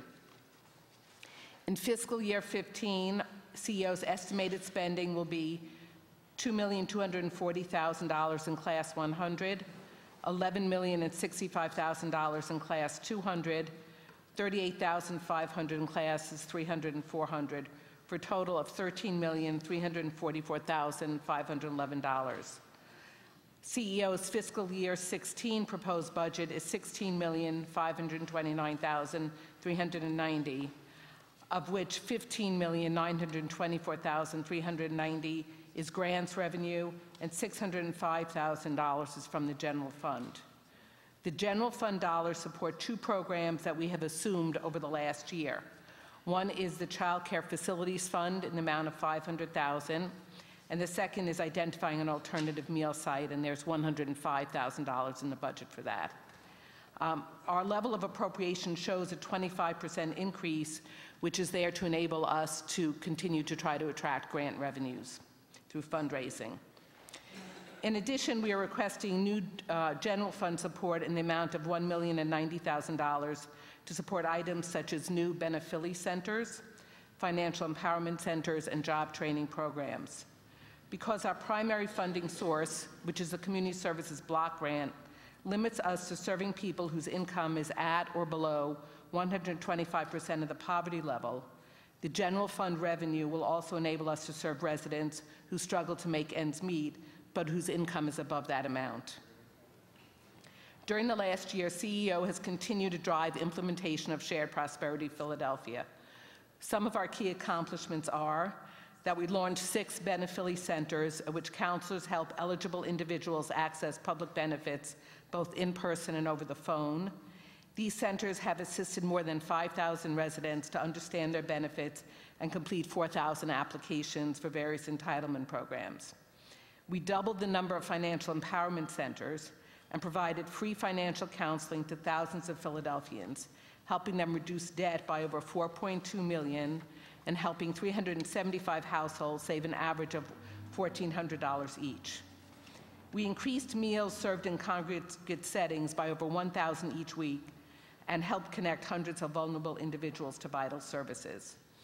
We also launched a citywide early learning planning process, which will be completed shortly, and will include a shared agenda around building access, spurring more high-quality early learning seats, improving compensation and workforce development issues for child care providers, and implementation and financing for the plan. And we have funded 2 job training programs that connect individuals with barriers to identify jobs and long-term career opportunities, including expungement services to program participants. That concludes my brief testimony today. Obviously, you have more in the full budget document. And I did bring with me maps of the various services that we support, because I know Council was interested in those last year, so. Thank you. Thank you. And good afternoon. Good afternoon. Couple quick questions. When was your office established? Our office was established January, I believe it was 15th, 2013. January 15th, 2013. So prior to 2013, what department within the government handled poverty issues? Right. We are the city's community action agency, which is, and that the city has had an agency, a community action agency for about 50 years now. The agency How many years? 50, since the war on poverty, 50. And the Mayor's Office of Community Services, also known as MOCS, was previously that agency. So MOCS was the Yes. agency that dealt with poverty Yes. prior to your agency? Yes. Okay. And was that the theme of it, or, because and I'm only asking this question because I'm happy that people have acknowledged in a very public way that poverty is an issue in the government. Poverty's been an issue for a long time, and that was never like the theme of the MOCS. I mean, it was clear based on certain mandates internally in terms of who they service. It dealt with people at certain income levels, but I mean, that we're now talking about it in a very aggressive way. Right. And I'm excited about that. I just wish we had done that a lot earlier and would have brought a lot more attention to that because this poverty issue has been ongoing for quite some time, but, you know, better late than never. All right. When you talk about the 125% median income restriction, what does that number equate to? Family of 4 is what we normally For a family of 4, it's about $30,000 a year income. At 125? At 125. Median income? I don't think that's accurate. 100% of poverty for a family of 4 You're is saying 125 of But poverty? right, I'm looking it up in my When you notes. say 125% That's- median income, I think about the median income for the area. Oh, no, the median income for the area is the median income for the city of Philadelphia, according to the 2013 census, is $36,000 and change. Because that's part of the area median, the way the census determines it. 125% of median income is 36,000. 125% of the federal poverty level. Oh, all right, okay. Okay. I'm looking at this, I'm saying 125%. My memory is that's around 80 80,000, 85,000. That's for area and median income, you're correct. All right, so I'm wondering, I said, well, you know, Right. we don't have enough money to service people at the lower level, and I am concerned about everybody, but, you know, okay, I got you now. That clears that up, because I didn't quite understand that level. So you're saying that we restricted and a lot of the funding to 125% of the poverty level? That's correct. Really? That is for the community services block grant. We can only serve individuals at that level, and we have to do income intake and income documentation. And that's all aspects of the block grant? I mean, is it just certain, so it's, as an example, I don't know what we're doing here of late because the money has been restricted. Like we've been able to build affordable housing up to 115% median income in the past. That's the median income. So we've been able to accommodate affordable housing for people that make upwards of $60,000, $70,000. What restrictions are you talking about in terms of the poverty level? So the community services block grant, which is a little bit under $5 million right now, about $4.9 million, has been the same each year. That's our primary funding source. All right. And the income guidelines for that grant are 125% of federal poverty level. They're different than the income restrictions on the community development block grant. Okay, all right, so it's a very narrow Yes. funding stream that limits your ability. Are you able to access other dollars that don't have that level of restriction? We have been trying to fundraise, and in some cases successfully. So for example, although the funding will end this year, we had a large grant from the Bloomberg Foundation that has funded our financial empowerment centers. So that was private money. And we've also been able to attract private money for funds for what we call Meals and More. So we're helping basically folks who are offering group meals to increase the number of meals they serve, and that we've been able to do that with private funding as well, and we continue to fundraise. But again, our primary city support, which is through that grant, is all at that 125% guideline. As I mentioned in my testimony, there are 2 programs that we've assumed. One is the Child Care Facilities Fund, and the other is around trying to find an alternative site so there's less food being provided outdoors on the parkway without services, and those, because they're general fund, are not income restricted. Let me ask you a question.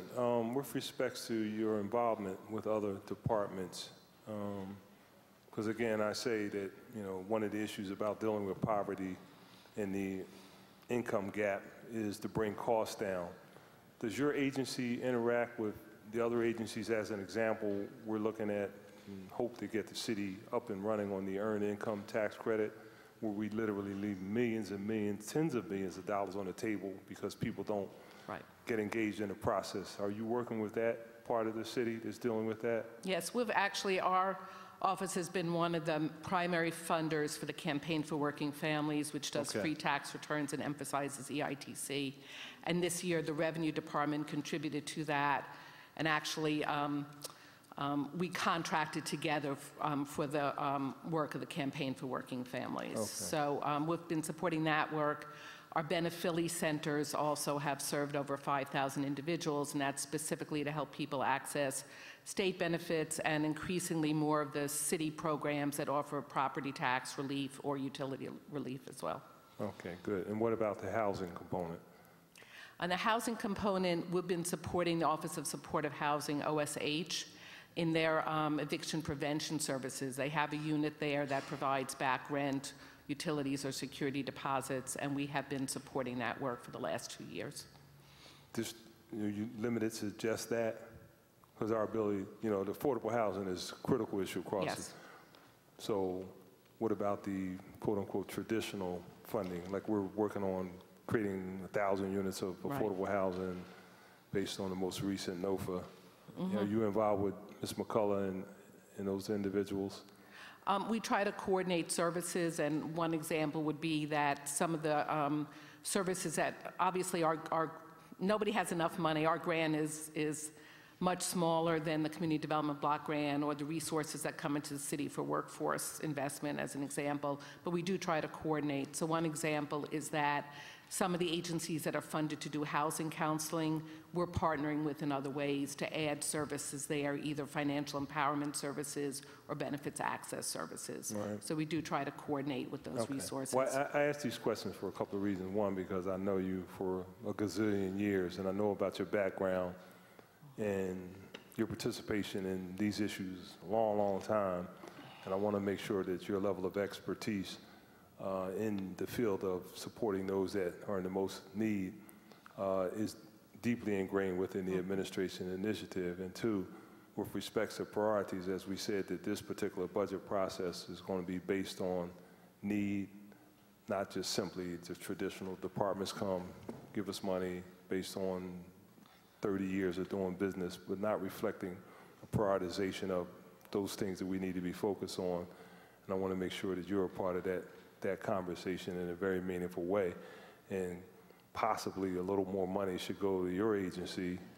And I know you like that part.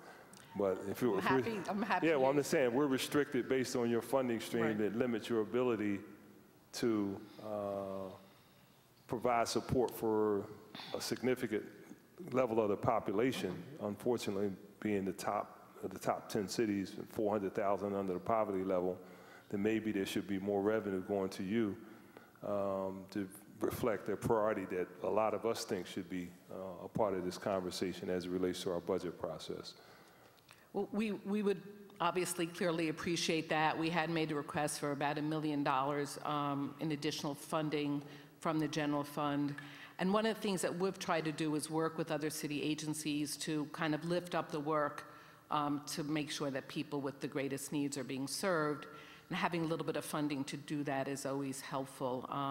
So as I said, we're working with the Office of Supportive Housing around eviction prevention, and we work with the city's Department of Public Health, where they do great work that we're supporting in terms of children who present at the hospitals with asthma or with lead paint poisoning, remediating their homes and educating their parents. So we're also supporting that work. We probably provide about half of the funding for the senior centers at Parks and Recreation. So we find that that's kind of a helpful way to try to steer some of these agencies to serving people with the highest needs, providing them with a few more resources to do that. Right. Okay. And last but not least, and I'll call the next council member. Schools. Are you involved in schools? Because that's obviously very important given the challenges in our schools where unfortunately a significant amount of our school population come from families that are in poverty, and we think that that is a significant underlying issue with respect to the child's inability to learn because of their family situation or their environmental situation or some of the other mental and physical challenges that that child may have as a result of being in long-term poverty. Are you involved in that aspect of? We're involved in two ways. One is that one of our 5 goal areas is ensuring that children enter school ready to learn. And so we're able to secure private funding to create a citywide early learning plan, which will be ready probably in about 6 weeks, and we'll be happy to brief council on that before it's released. And so that plan is focused on ensuring access in all neighborhoods, particularly for families that have different kinds of obstacles or needs.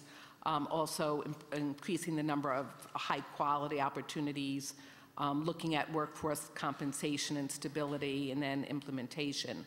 So that's one piece of work that we're doing citywide, and we co-chair a group of about 40 individuals that have guided this work and hopefully will help implement it from a variety of sectors. In terms of K through 12, most of our work in that area is through the Promise Zone, where we're the lead agency for that part of West Philadelphia, and working directly with the school district, trying to provide, kind of match the service providers in that community with the needs of the schools and try to bolster what can happen in the schools in the Promise Zone area. Okay. I have a follow-up question, but I'm not going to cause Ms. Reinhardt to give me that evil eye when I talk about... I'm not seeing any evil eyes. That's all right. I'll give you a call. All right. All right, thank you. Chair recognizes Councilman Jones.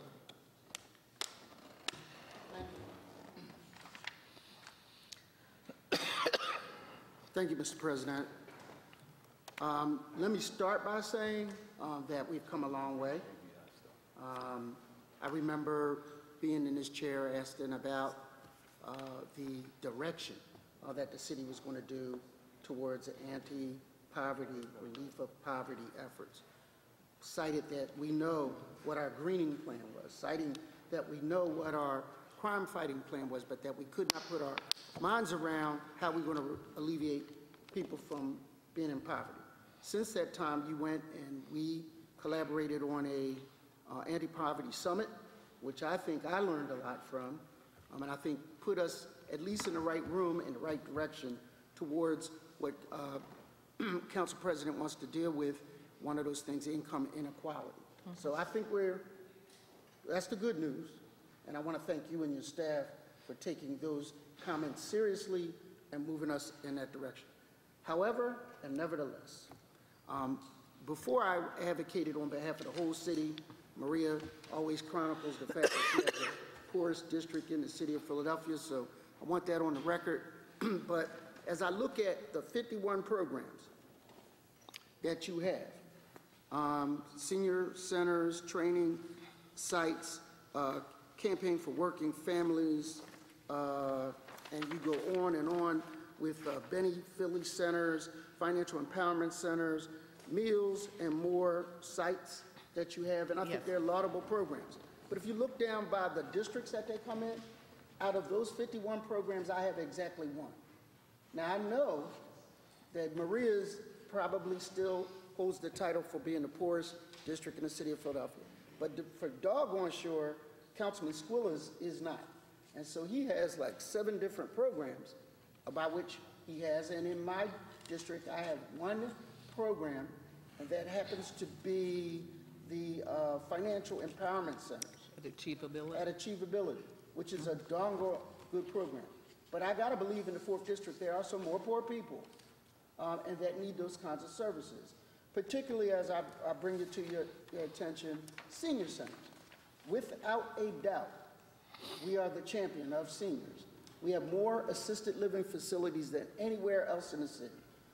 Many of them are within 1 square mile of City Avenue, up there with Simpson House and Inglis House and Hayes Manor and a number of of them. I cannot, now on some locations, if you talk about youth training programs, I can see the mobility of some of them getting down to the fine 1st Councilmatic District. But it would seem to me that particularly in the case of my seniors, having all of that infrastructure up there, that we could do a better job of going to the people that need the services. And we talked about this in your poverty summit, that there are many faces of poverty. It is not one size fits all. There's youth poverty, some people 4th generation born into it. There's some people that go through their life married and wind up divorcing, come to it. Some seniors, unfortunately, spend all their life in the workforce and then retire to it. So I'm glad to see that you broke it out. But there's an inequity here, that in my district, after fighting for all of these poor people, we can't find any in the 4th District to get some services. So I need you to address that. And we would love to be able to be providing more services in the 4th District. There's no question about that. Again, it's usually a lack of resources. So when we established the Benephili centers, I think, Councilman, you're being asked to go up there.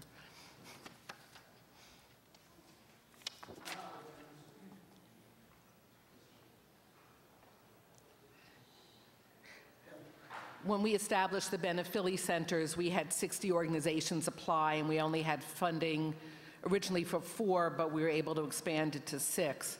We're hoping this year to be able to expand the number of Benephili centers by 2 and add what we're calling benefit referral sites. One of the other things that we do, and we mentioned it last year, I believe, and I want to reiterate this, is we do pop-up sites. So we have counselors who are available to go to sites, both to do benefits access as well as we can, with some notice and scheduling, also have financial empowerment counselors who we can move to other sites. And that could be based upon need, 1 day a week or 1 day a month. It could be at a senior center or a senior housing development. So we're happy to schedule that with your office in the interim until we can add more resources. So I must say that some of the sites are also, were also chosen either because they are physically accessible by public transportation or that they're serving particular populations as well, and those tend to be in Center City. But I don't want to, I see your face, I don't want to say that we don't want to do more in the 4th. We do. I'm a resident of the 4th District, as you know, and I want to support in all ways possible. Now, I'm going to let it go because I know I'm poor, my district's poorer than Cindy Bass's district, because she represents Chestnut Hill. So I know we're poorer than, and she has 5 sites. And, you know, so I got to figure out what I'm doing wrong. I'm waiting for her to talk about Germantown. Yeah, she has some great sites, by the way. I've been to several. She's invited me up there to see some of the things they're doing in Centerfoot Park, I believe it is. Center in the Park, it's really a great site. But we have some poor people too, and I just next year, you know, and I want to thank you for all of the things that you've done to right this ship, and I want that on the record. But now I have to fight as a district council person to make sure that those seniors up City Avenue don't have to travel all the way downtown to get the kind of services that they need. So hopefully we'll take strides to deal with that. Very quickly, and I'm gonna recognize Councilman O. We started this project, and I wanted to give you some time to get your stabilization in your shop. But tell me, how many people have we moved from poverty to self-sufficiency last year? You know, I always quibble about the wording here. But there are 26,342 fewer people living in poverty as of the 2013 census as compared to the 2011 census. So when we created the plan, we were using the 2011 census, and the most recent information we have is the 2013 census. So there are over 26,000 fewer people living in poverty. We as an agency, through the work that we support, have served about 36,000 people, and we're proud to do that, and of course we want to be able to serve more people as well. So by the programs that you've broken down, and I think that's a good start, I like how you formatted this, per program, I'd like to see how many people have been made whole through each of those programs, and then what the costs are. So similar to what Councilman Squilla talked about, not Squilla, Nielsen talked about, how doing good isn't enough. It is how much does good cost? And we are all faced with that kind of choices in the budgetary process. So as we refine this a little bit, and this is a good step in the right direction, I'm going to emphasize it again, we need to know if you're doing benefit, specifically that program, how much does it cost? And then that's the codification of all the services that a person in poverty can be eligible for. And the last time we checked, it was like 11,000 left on the table by various programs. It could be child care, it could be health care, it could be a number of things. But if that is indeed true, how many people got that 11,000? And that's quantifiable.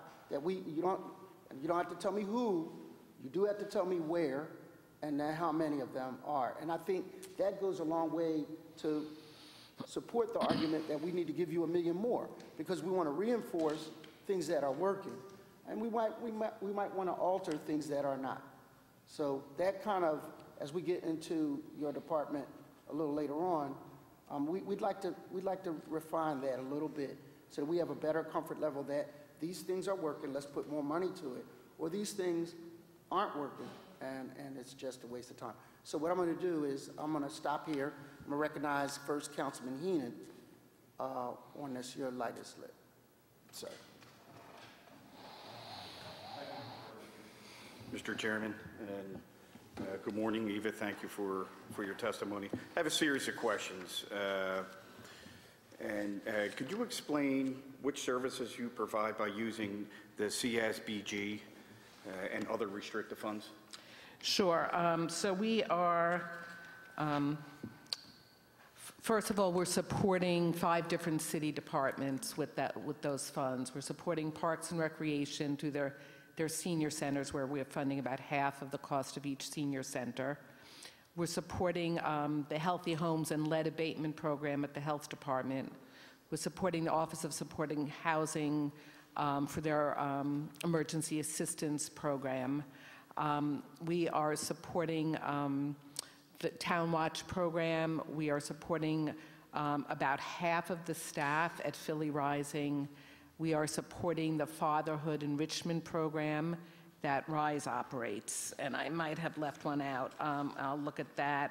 But then in addition, we are supporting 2 job training programs, one at the Hospital and Healthcare Workers Union, 1199C, and the other at the West Philadelphia Skills Initiative, which is preparing West Philadelphia residents for jobs at the anchor institutions in West Philadelphia. We're also supporting 10 financial empowerment centers and 6 benefit access centers, and the Campaign for Working Families that we talked about before, which provides free tax assistance program, and in particular assists those for whom they're doing the taxes to get EITC and child care tax credits. Okay, thank you. What I'll do is I'll continue on some of the series of questions and ask that you provide, I'll provide you a list of the questions in writing. This way you can provide the answers in writing in addition to the testimony to the chair. What are the restrictions? Specifically, what are the restrictions regarding the income? So we are restricted. The majority of our budget is a grant from community services called the Community Services Block Grant, which is federal funding through the state. And again, there we have to document that the people we serve are at no greater than 125% of the federal poverty level. So for a family of 4, that income is just about $30,000 a year. Okay, and I apologize for the repetitiveness if I repeat some of your earlier questions from the council president. No problem. But what is the percentage of Philadelphia that lives at 100% of the federal poverty? So it's 26.3% of Philadelphians who live at 100% of poverty level. And is that an accurate number, approximately 400,000? Yes, it's 397,000.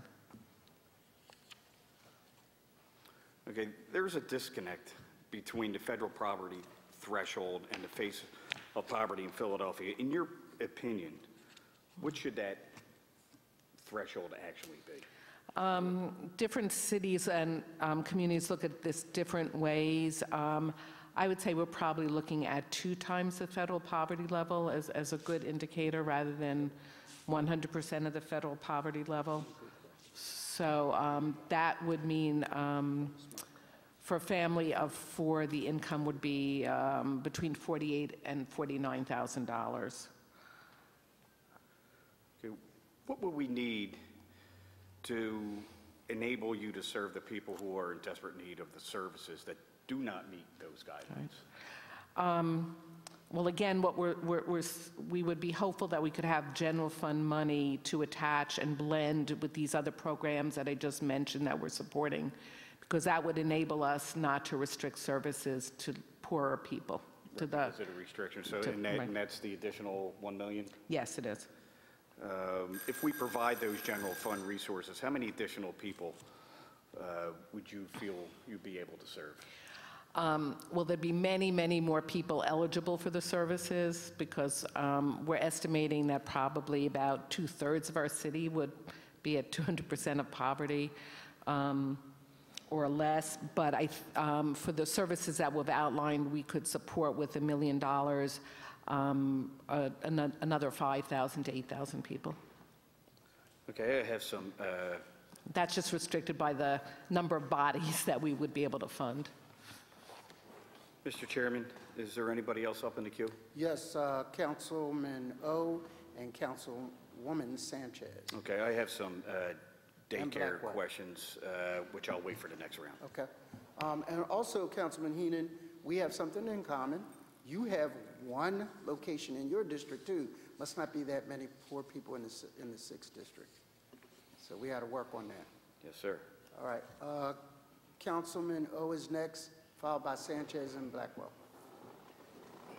Thank you very much, Mr. Chairman. So I have a, similar issue as Councilman Heenan, as I have the year before. But so I will kind of break it down this way, that your testimony is that obviously there's a federal poverty guideline is $34,000 for a family of 4. Is that correct? 30,000. 30,000. Yes. Not even 34,000. It's Correct. 30,000. Okay. That's 125% of poverty. 125 above the poverty guideline. Right. And so the median income in Philadelphia is 36,000. So for a family of 4, which could be 2 adults, 2 kids, or 1 adult and 3 kids. So that is actually per person for each one of the 4, $20.48 per day after taxes. And I'm just talking about salary taxes, not sales tax and all these wage tax and all these other taxes, but just from the federal taxes, it's $20.48 per day. So someone who has the median income in Philadelphia gets $20.48 per person per day in a family of 4, and is basically going to pay the taxes to support a lot of the other programs that go on in Philadelphia. And they're not eligible for any assistance, which is the issue that we've raised about how do we expand the people that are eligible for services. For example, some of the services, they don't cost that much more money. For example, some of the pre-K services, the parents should be able to send their kids to a classroom that's got 10 empty seats in it. And you already have a teacher, there's already a program existing. And the reason I bring it up is because I do believe your job is quite important. I believe the advocacy of your job to not go by these federal guidelines, but to actually look at the realistic situation that people face today and make it part of the city's agenda for how we deal with a lot of the things that are occurring. I will say that me personally, I don't understand what our city does. While we have less people on a federal poverty guideline, I'd say we have more people who are poor. We have a shrinking middle class, and that's a big indicator that we will not be able to get people from poverty to self-sufficiency if we cannot get them into a middle class. I know I'm doing all the talking, I'm sorry, but I'm going to make my point. We have an increasing difference, a growing population of poor, a shrinking middle class, and a growing population of very rich. And so to me, when we look at our city's agenda for the economic health of Philadelphia, we do certain things that raise the cost of living, but we are not raising the ability of people to pay for that increased cost of living, either from the city as a whole or in certain sections.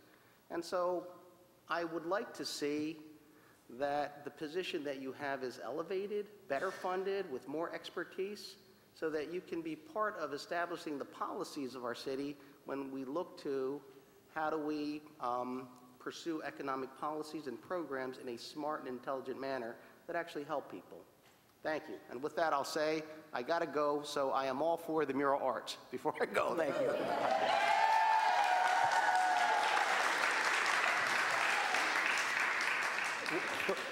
Way to leave a hearing. Good job. Chair recognizes Councilwoman Sanchez. Okay. Thank you, Eva. I'm going to ask just a couple of questions and so that you can submit.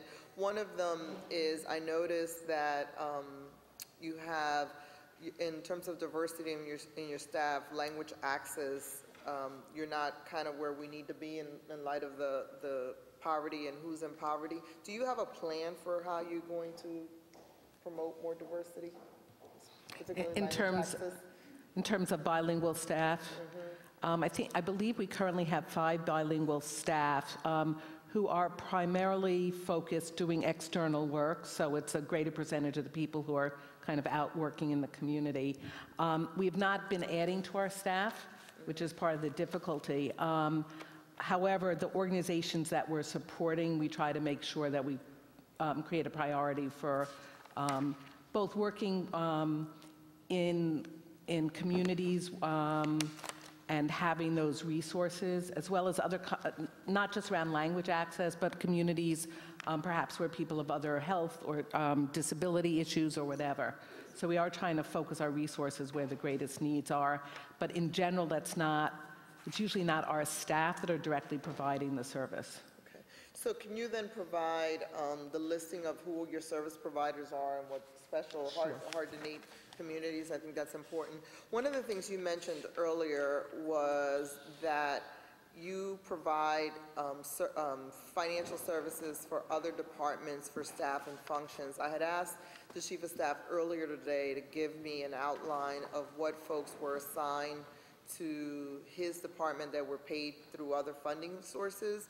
And I guess, ever being the good attorney, he answered about the mayor's office, but not the other offices. So I think it would be important for this council to get a description of how many departments you fund, what is the staff, demographics of staff and the services provided, because I think that's an important piece.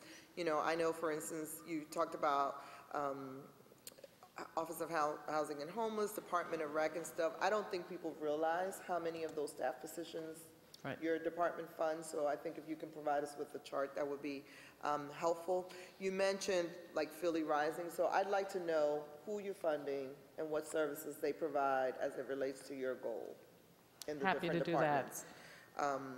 The other thing, in terms of the financial services and the tax centers, and you and I had this conversation, is there a way that you can map this with some of our housing counseling services? I think to Councilman Jones's point, we really need to see what services are being provided by whom. So you have the map? Okay, Yes. We didn't get that. You can have mine. Okay. No, you can submit it. We'd like it. Yeah, we just passed it out at the beginning of my testimony. Okay, all right. So the clerk or somebody should have copies for you. So in that map, do you also have the housing services pieces?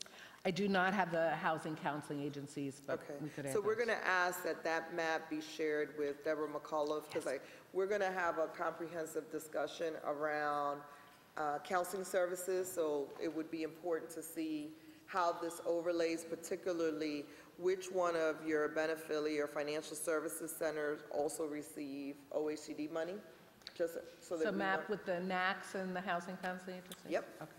That would be great. And then I wanted to ask, were there any of your do you know if all your providers are in compliance with living wages? Did anybody ask for a waiver? How many were approved? Or just... None of ours asked for a waiver, and that's something we check for. Okay, good. That is it. Thank you, Councilwoman. Chair recognizes Councilwoman Blackwell. Thank you, Mr. Chair. Certainly, I work with Eva Gladstein on many fronts. Promise Zone is just one of them, and dealing with the whole issue of need. I only wanted to make sure that all of us are aware that when it comes to shelters, people are sleeping in chairs and have been all winter. And Did you say sleeping in chairs? They're sleeping in chairs in our shelters. So we don't have enough shelter beds in spite of all that we do. But we get people every day who come in and say they're sleeping in chairs. And also there's an issue afoot about teachers who teach homeless from the school district being cut out of the budget due to budget cuts. So those are two issues that we need to look a little further at before we adjourn this session. Thank you. Thank you, Councilwoman. Councilman Heenan, did you have further questions? You're teed up. Chair recognizes Councilman Councilman Squilla. And then Bass. Eva, you were overseeing the efforts of the quality of daycare in the city, and I want every daycare center in my district to be enrolled in Keystone Stars, and I want to increase the availability of the high-quality daycare in the district. Can you please describe some of your efforts and articulate the ways in which the City Council might be helpful in improving the daycare quality, and specifically what I could do in the 6th District? Sure. Thank you. Well, obviously, and Councilwoman Blackwell is still here, there's a ballot question on May 19th about establishing a commission to determine how to implement and fund universal pre-K. And that, I think, would be key. So I know Council supported that resolution unanimously, so we really appreciated. And we're looking forward to the work of that commission. One very specific thing for Council is to make your appointments as soon as required to that commission so it can get going, assuming the ballot question is positively received by the folks who vote on May 19th. Council already every year has a child care facilities fund, which we have just begun to manage this calendar year. That fund is at $500,000. In previous years, it's been at $1 million. And it has helped facilities either maintain their physical facility, or they're all high quality, or a playground, and this is open to both home-based as well as centers. So that's another area where Council could be helpful. In the early learning plan, there's actually a recommendation that the city establish a fund that can be used to help centers and home-based providers get to quality, and it'd be a little bit of a flexible funding. It might help in cases where there's no where the subsidy doesn't exist for a child. It might help with facilities, and we also believe it needs to help with training the workforce so they get the credentials they need for this facility to become high quality, and also help with their compensation so the workforce is more stable. It's one of the least well-paid industries any place. So that will take some planning, but we would love to work with Council on planning for that fund over time. And then I wanted to address your question specifically about the 6th District. And this is, again, something I appreciate Council has paid attention to, but sometimes zoning regulations restrict where centers can be placed. And there's been a lot of activity with the zoning code on whether or not home-based centers are permitted in certain residential districts, and also whether or not centers themselves are permitted in various commercial districts. So I think a look at the zoning code just for your area would probably be helpful. And then I think another part of our plan is to look at, there are areas of high need, including the 6th District, where there are very few centers now. So looking at facilities that might be available, be they empty schools, or in commercial centers, or other recreation centers, or even churches or convents. Try to provide that information to the provider community, and we could be helpful. But I know that there are high-quality providers who are trying to expand in certain neighborhoods but cannot find a facility that meets their needs. So I think helping with that would also be very important. Well, and, you know, not just myself, but my office is eager to continue to work with you to make sure that, you know, these zoning related to the quality of daycare is in the mission and direction that the city wants to be in, and for its children. You know, I also want to say that we look forward to working with you to help improve the quality of daycare facilities and the quality of training and the quality of service for daycare centers throughout the city itself. Thank you very much. Thank you, Councilman. Chair recognizes Councilwoman Bass. Thank you, Mr. Chairman. I just had a couple of really brief questions. Hi, Eva. How are you? Hi. Good. Thank you. First thing, I just wanted to really thank you for the work that you all do. I know that budgets are very limited, and the work and support that you provide to those who are most in need in the city, I really do appreciate. And as mentioned by Councilman Jones, you do a considerable amount of work in the 8th District, which I am most appreciative of. So I just really wanted to say that. Sorry, Councilman. It's all right. There's a place where the 4th, the 8th, the 9th, and the 5th are very close together. So really you're touching all of our districts, actually. So really quick, though, I wanted to follow up on a couple things. One is Councilwoman Maria Quinones-Sanchez was asking about the bilingual staff, and now as my district has expanded and I go to about 2nd and the Boulevard, which has a considerable Asian and also Hispanic population. And I know you said you have 5 outreach workers throughout the city of Philadelphia that I guess are out in the community that are doing work and addressing those bilingual needs. And so my question is that enough? It doesn't seem like enough, particularly when you look at that's where a lot of the growth in the city of Philadelphia is happening. It's never enough. Right. So how far off are we? Do you have some idea of what the need is? Let me think about that. I don't want to give kind of a flip off the top of my head answer. Okay. And I also think if it's in terms of our staffing particularly, we have to think about how to grow staff in a smart way rather than just kind of throwing people into something. We used to have 7 or 8 staff who were doing this kind of work, and we now have 4 staff doing this kind of work. We have 4 or 5? You said 5 already? Number's getting lower. Right, no, Maybe we have... 3 in a minute, right? 2. No. We have 4 and a supervisor and 1 vacancy. Okay. So there's 1 vacancy? Yeah. Okay. And you had 8, how long ago was that? There were 8? Up until 2013.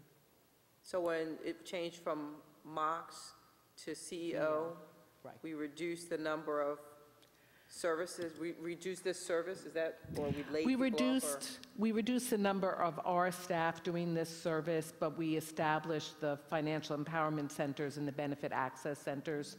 So overall, there's an increase, but they're not directly our staff members. So we sort of exchange for people Yeah. who were doing the outreach for bilingual services and instead are doing the benefits services. Now, let me ask you a question. From my work when I used to work for Congressman Fattah, this is similar to the benefits bank that he actually sort of crafted and started through a federal program. The benefits bank is the tool that's used to provide the benefit access, but we're actually funding each center to have 2 counselors who help people use that tool. Most importantly, help them complete the applications, which are not always easy to complete, and follow it through to successful conclusion, so they actually get the benefit. Okay. So, so you said that this is actually modeled after the benefits bank? Well, it's the benefits bank is a part of it because they're sitting at computers. They have staff sitting So they're at using the computers. benefits bank Exactly. database, resources, and all of that. So we're Yes. basically providing the employees who are doing the benefits bank work. Yes. Okay. Okay. And, okay, so one other question or statement, actually, I just wanted to go over something Councilwoman Blackwell mentioned, was in reference to the homelessness issue that we have in the city of Philadelphia and the fact that, you know, we have, it's just such an overwhelming need. And I know that you're very much aware of this, but I cannot tell you how difficult it is when someone either shows up at your office or calls you on the phone and says, I have no place to go, and that we don't have a place for them to go either.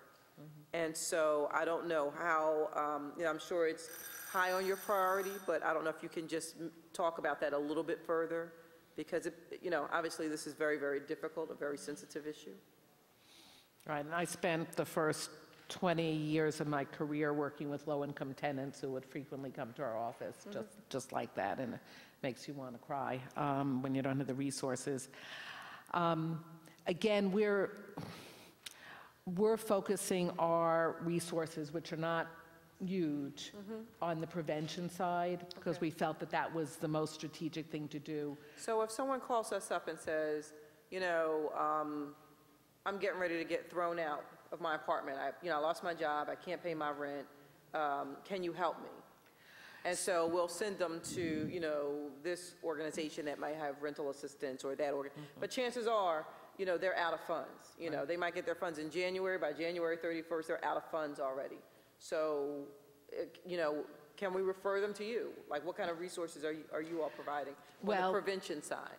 On the prevention side, we're funding that exact work at the Office of Supportive Housing, and their funding is lasting more than a month or two.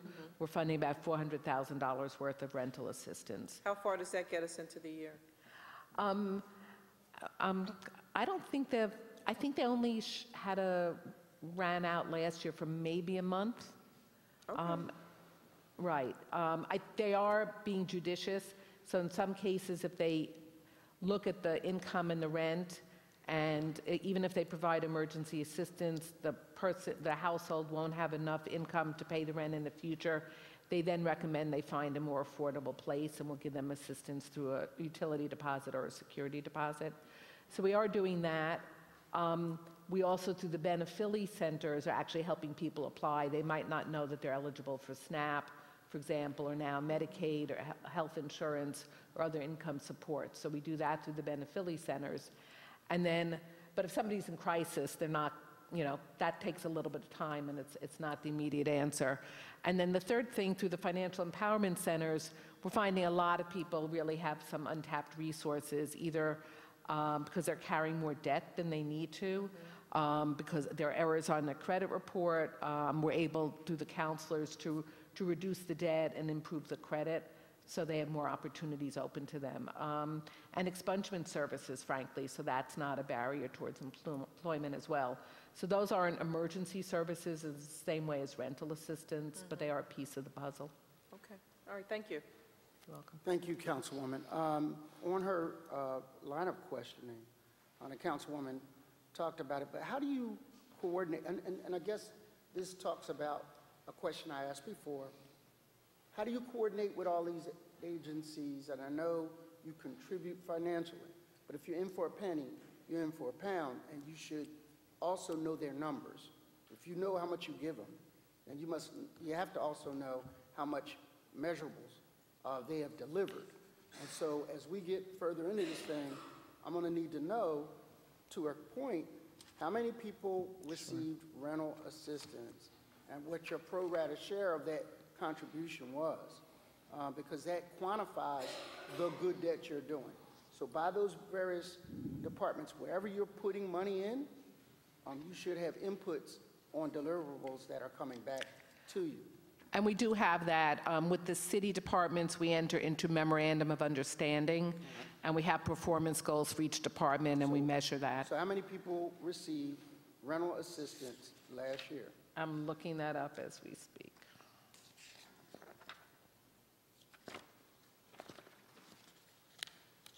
Yeah.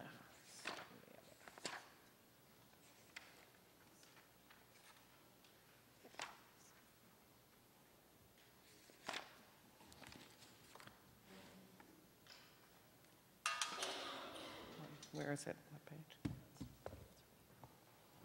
761 households. Speak into the mic. Sorry, 761 households. And how much money did you contribute to that? We contributed around, I'll find that out, but about $400,000, I believe. So We can- $400,000? So Yes. what percentage of their funding does that represent? We contributed $453,988, almost $454,000. I believe that is the majority of the funding that they provide for rental assistance. What it doesn't include, and I don't know how to quantify it, is that our funding cannot be used to house people in hotels. So they're often asked to do emergency relocations because of a demolition or a fire, and so they are using other funds to support that. So, I mean, that kind of quantitative measurement is what Councilwoman Bass and Councilwoman Sanchez, and myself and Blackwell, all of us want to hear, because that's real help for real people. That's $500,000 that helps 761 households. Right, so now we can do the math to find out how much doing good costs. And that's the kind of analysis we look to you for. Because if we could, our detractors that say, why are you throwing this money at this problem? If we can't then come back to them and say, conversely, that's 700 families that didn't wind up in a homeless shelter, or 700 crimes that weren't committed because out of desperation, or you can measure it. And that's why we count on you for that. We're happy to provide that. So Finally, I noticed in your testimony, you talked about financial literacy, assisting people, I think the quote is, to reduce debt by 5.1 million. Could you elaborate on how you did that? Sure. Through the Financial Empowerment Centers, we've served just in the last year over 4,000 people. And when they come in for the first appointment and as part of the intake, our counselors are pulling their credit report and getting a full sense of their economic situation. And often the counselors are able to find errors in terms of interest paid or other kinds of add-ons to various loans or other financial situations that the households are in. Errors in the credit reports. If you correct the credit report and improve it, then the interest rate goes down for the household. So there are a variety of mechanisms to do this. And that counseling is provided as many times as the individual wants to come in, and it's free and confidential. So they can come in initially with one set of issues, be it a medical debt or a student debt or low credit score, and they want to purchase a home, but they can stay with the counselor to overall improve their financial situation. And one of the goals are to improve their credit score, reduce the amount of debt they're carrying, but ultimately also get them safe bank accounts where they can save money. So the reason why I asked that question is that's the one program that is in the 4th Councilmatic District. So out of that 5.1 million, I know somebody was helped in my district. And I can tell you that through achievability, they use that to get them credit ready to own. Right. So I understand how the connected dots work in that one instance where I want to know it throughout. So I understand its value in that one instance. I know all of us share that kind of thirst for understanding how you help and who you help, where you help them. And I know that's a little tedious, but it gets down to that for district council people. It does. Seeing no other questions, thank you so much for your testimony. And next we'll have Mirror Arts, and then we take a 1-hour break for whatever reasons. We don't eat lunch. Thank you so much. Welcome back. Thank you. My name is Jane Golden, and I am the Executive Director of the City of Philadelphia's Mural Arts Program.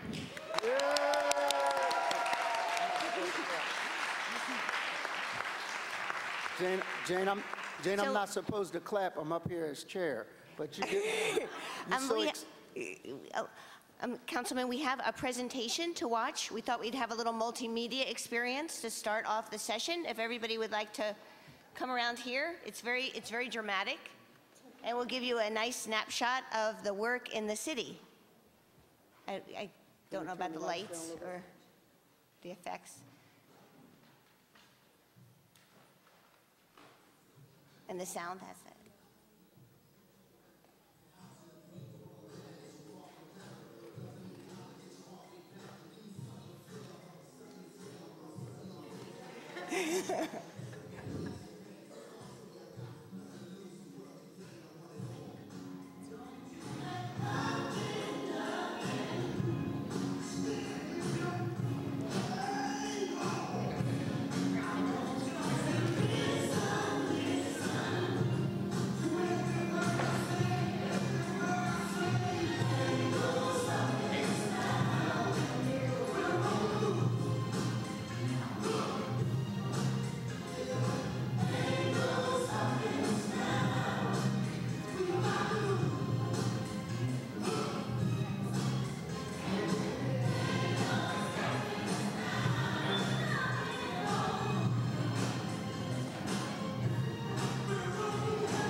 Thank you. Thank you. Just thought it would be a little taste of the work. So thank you also to the many people who are here today to support the arts. Each has his or her own unique story to tell about why art is essential, and I encourage you to strike up a conversation when you take a break for lunch. At Mural Arts, we believe that art ignites change. It ignites change in people, in places, in communities, and in institutions. I witness it daily, and I know many of you do as well. We begin with a genuine curiosity about what makes Philly tick. The surface is something to get beyond. And even though we're wall hunters, we do not start out looking just at the walls, but by going deeper. We look for the issues that drive and make our city. We look for the challenges Philadelphia and its residents grapple with daily. And through this looking, we find a lot of need. We see the private struggles of citizens returning from war or incarceration. We see those who cope with addiction and isolation. We see community struggles like crime and blight and underinvestment. But in spite of what we see, we are incredibly hopeful. I am inspired almost daily by the spirit and tenacity of the citizens throughout this city. In spite of great odds, I see optimism, I see collective support, I see faith, and I see a tremendous hunger for beauty and for art. And through our projects and programs in every part of the city, we see strength and commitment of Philadelphians who are eager to connect and engage with one another towards the betterment of something larger than themselves.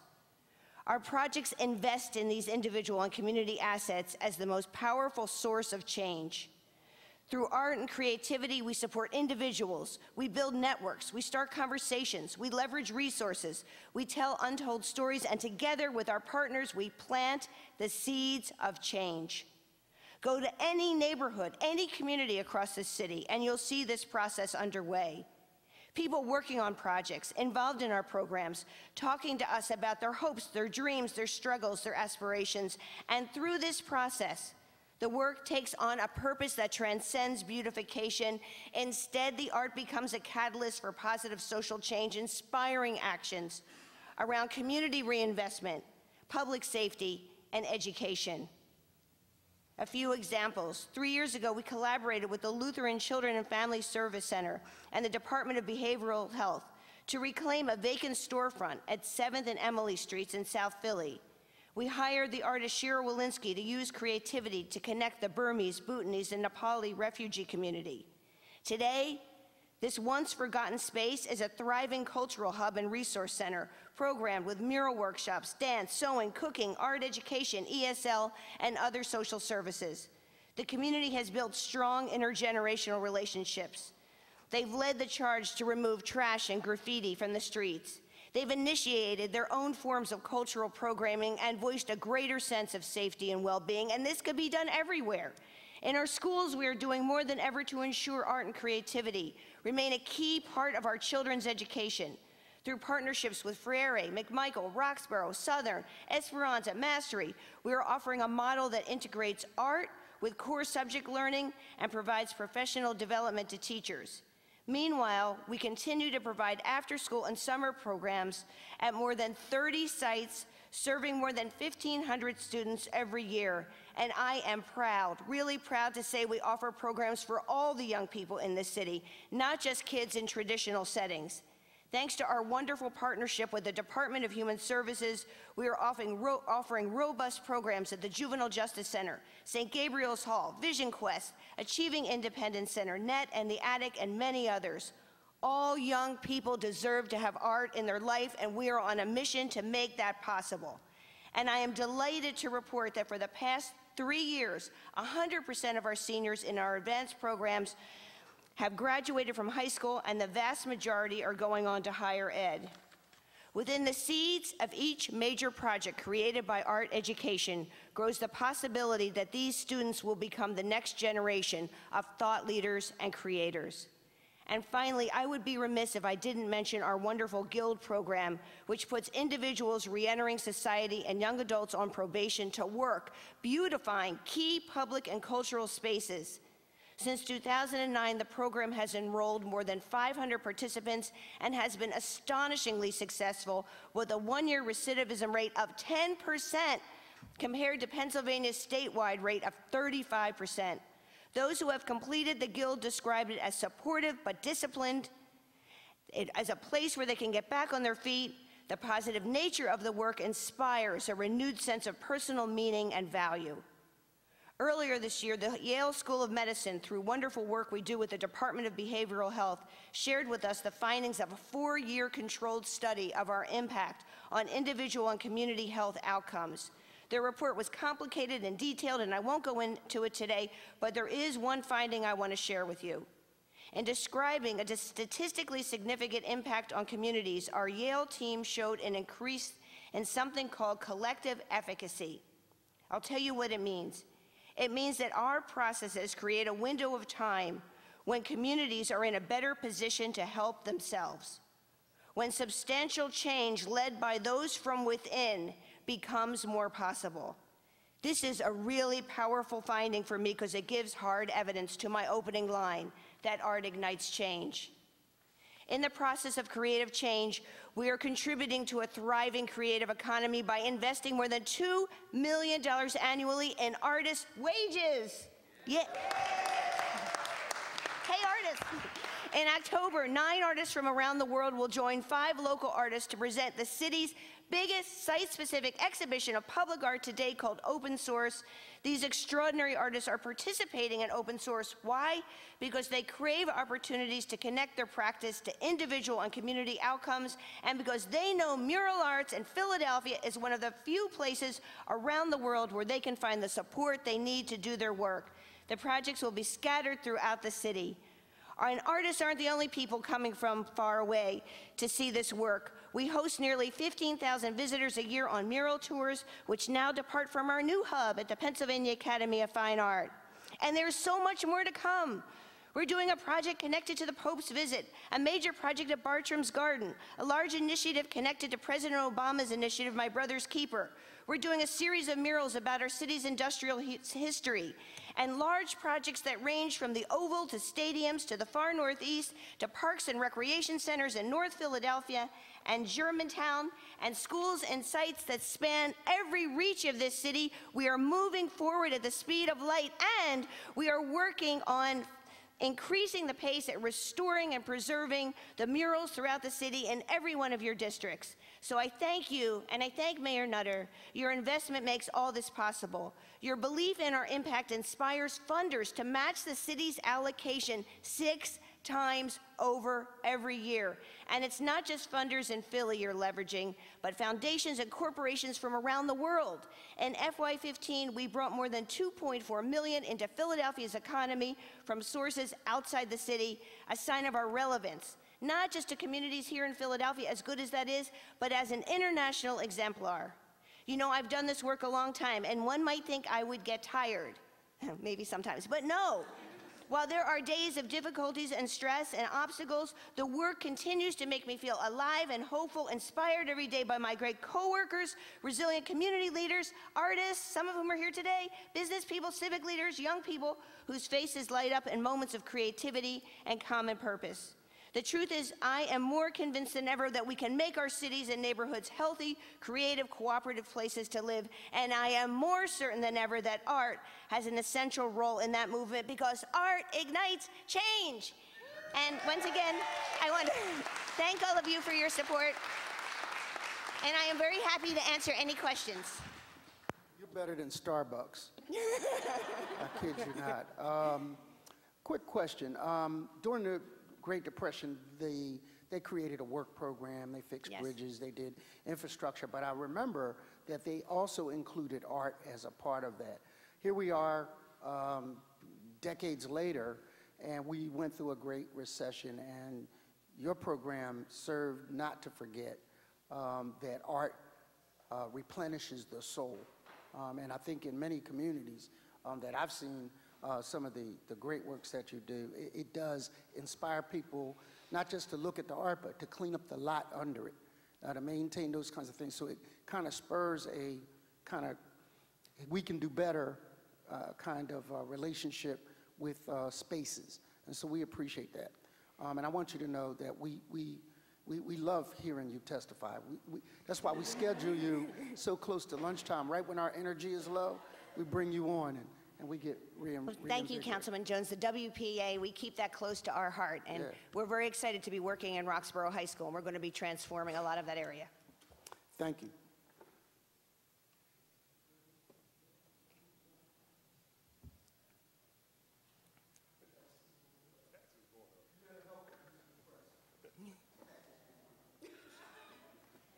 Good afternoon, Council President Clark. Morning. Good afternoon. Councilwoman Bass. Thank you. Well, I just want to say, Shoshana Bricklin just reached over and said to me, that was the best testimony ever. Thank you.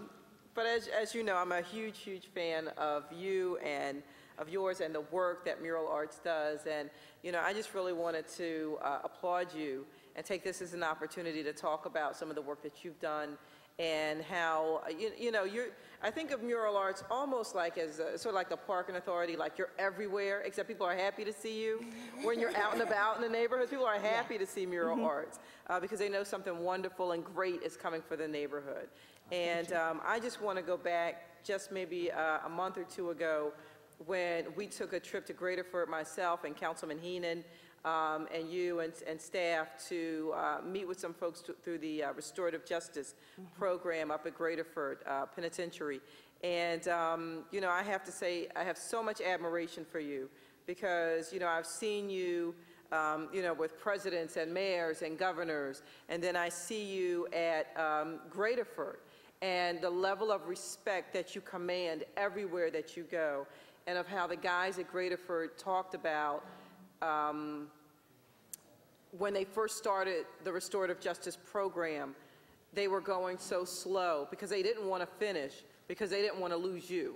Like they wanted you there, they wanted you to come back, they wanted to continue to work and to continue to give, and you allowed them that opportunity. So, again, I have a huge amount of respect for all of the work that Mural Arts does, and I think that anyone who doesn't is just crazy. I mean, you all do fabulous work, and I'm just so proud of it and glad to be a supporter and, a board member, and, you do wonderful work, and I'm glad to support all that you do. Just going back to the work on restorative justice and returning citizens. One of the things that I think we talked about on the ride back from Graterford was about art and how, this is one of the few occupations that someone coming out of a state penitentiary can actually go into, and there's no stigma, there's no judgment. And so this is just such an opportunity when you think about, Philadelphia being a historic city, being a city that loves the arts.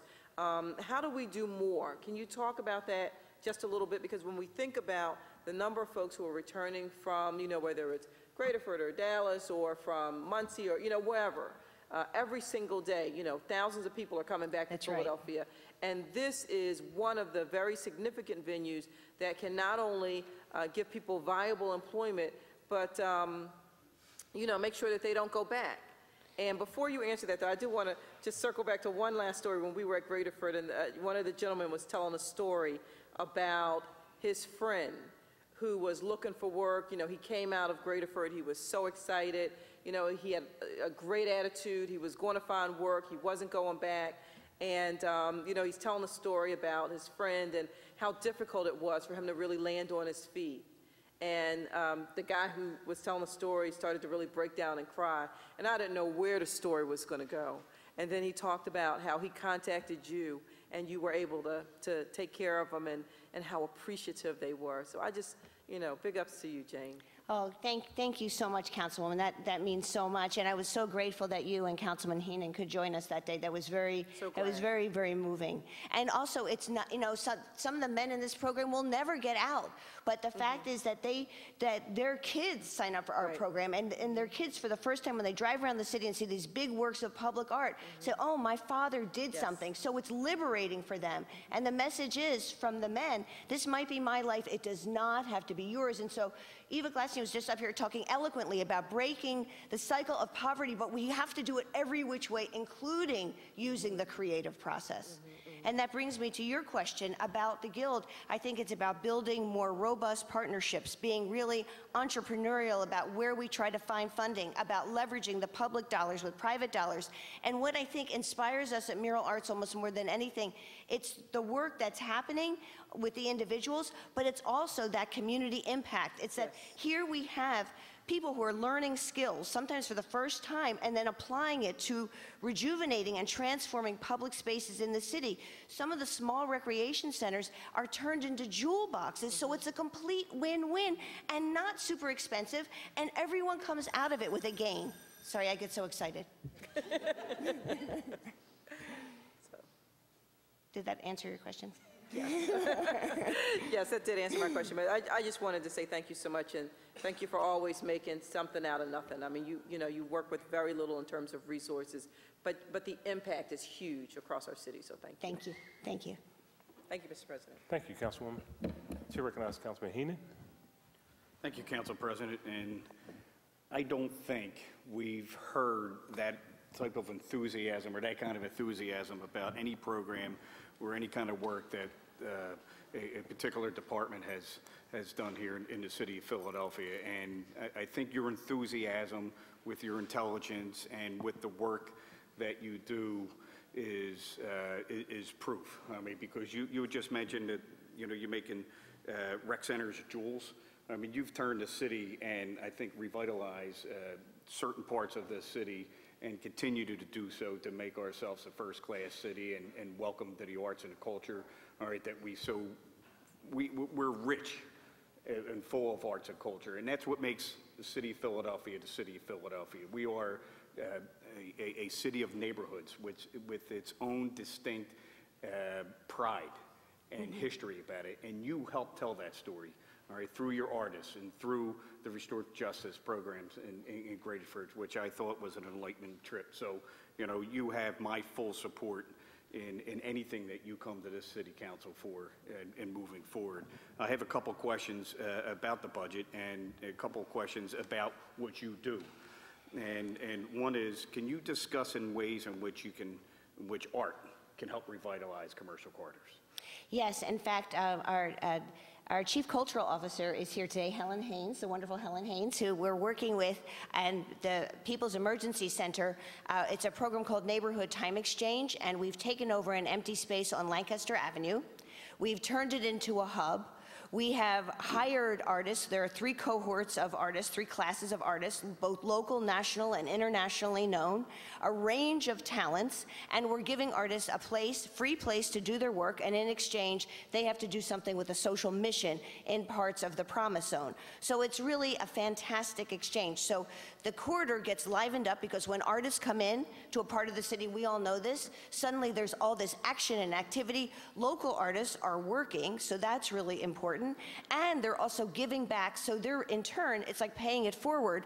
They're being inspired, they're doing their work, they're taking that work and impacting a community. So it's all about economic development. I mean, and I can't agree more. And the mentorship opportunities that it offers, which I witnessed firsthand, is a class act, all right, in paying it forward and giving back.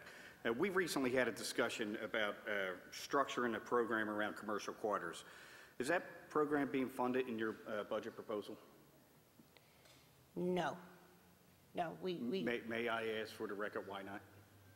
Well, I mean, we're very aspirational at Mural Arts, and we always want to do more, but we understand that there are constraints and there are limits to the city budget, and we want to be a very good team player, and so that's why we work really hard to try to raise money from individuals, corporations, foundations, and we even have some members here from our great tour program, and we try to raise additional money from our tours and selling note cards and mugs. You are a great partner with the city. Well, I mean, every member of city council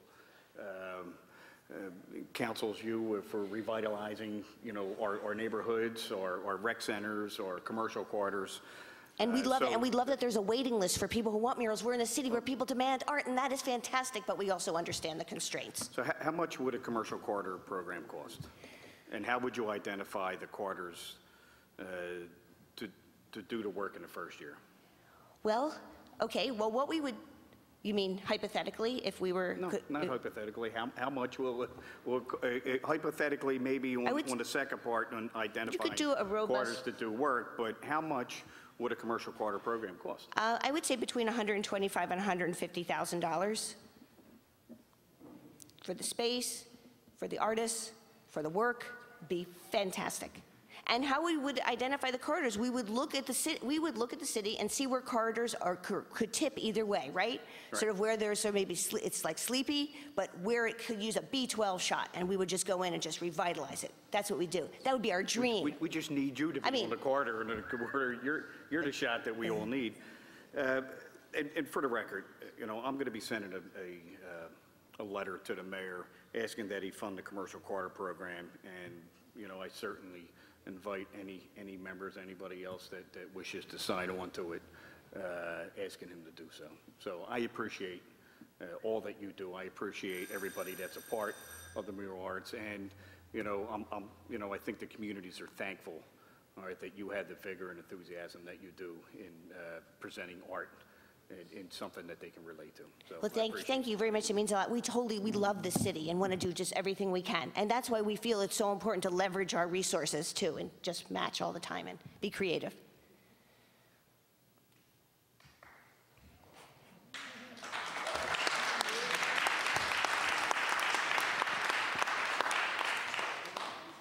Good, Councilman? You good? All right. Chair recognizes Councilwoman Blackwell. Thank you very much.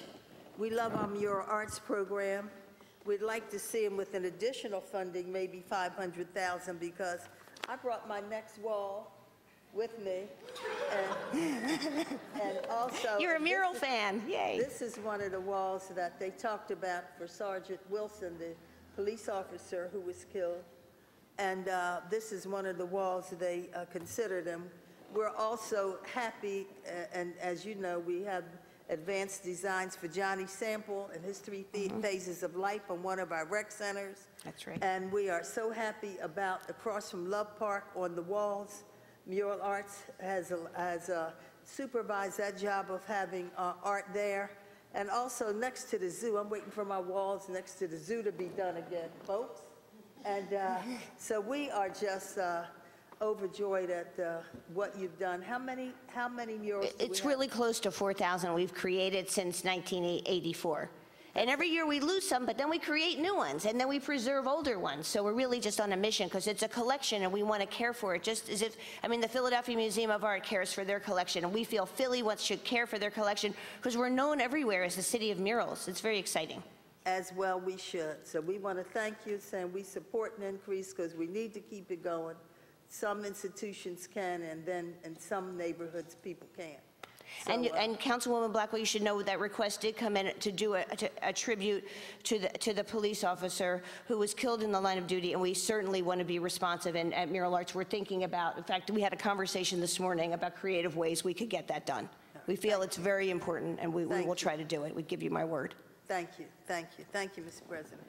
Thank you, Councilwoman. Chair recognizes Councilwoman Kiona Sanchez. Thank you, Mr. President. I want to kind of echo,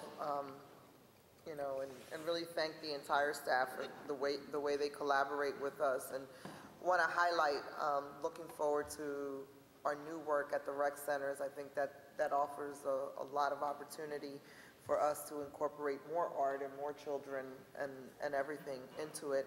I want to be clear for the purposes of clarity. Your request to council is an additional, if I'm reading this correctly, an additional $150,000 over the allocated budget of the mayor? Yes.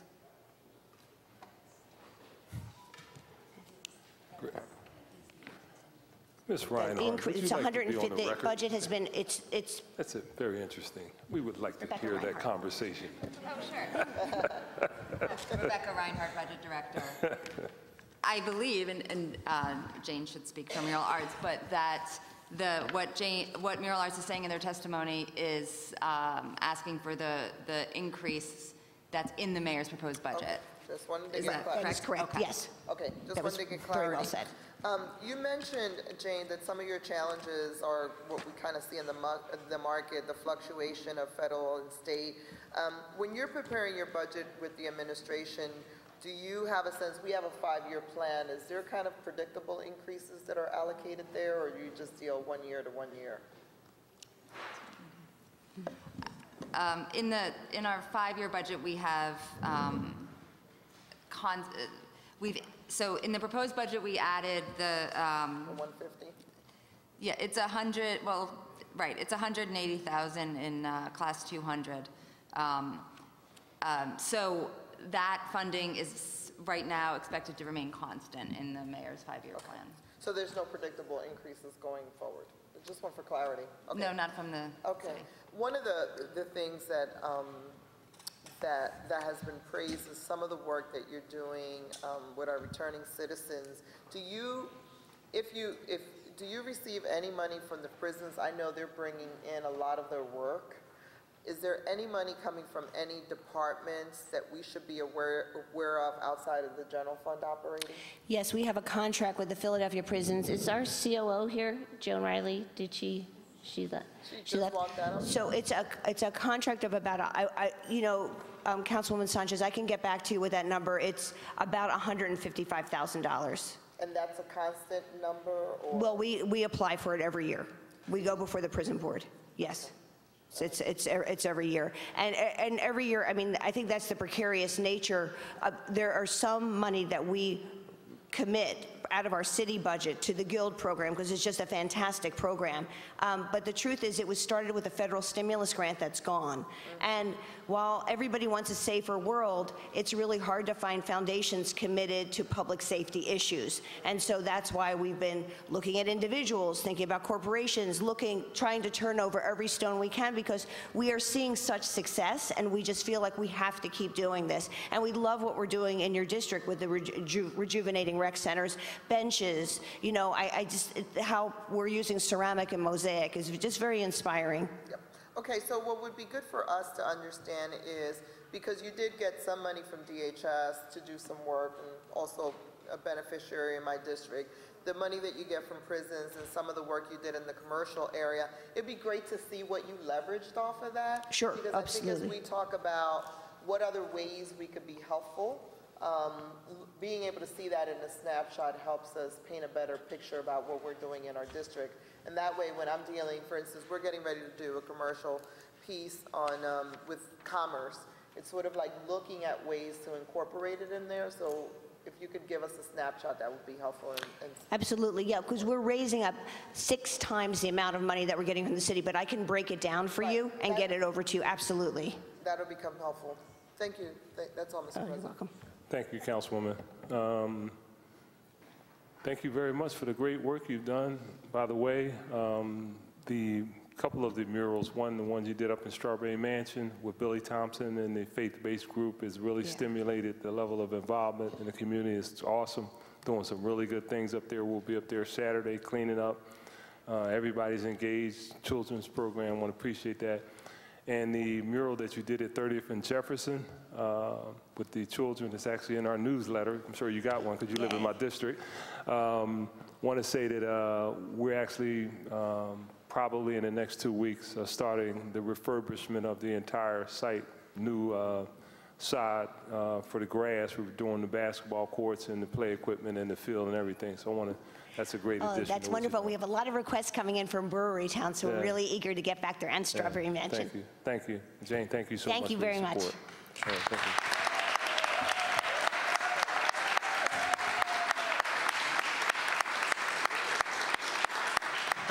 Thank you. We're going to go on recess till about, I guess, 2:30. For those that have just come over from the manager and director's office, sorry about that, but we just got a little off kilter.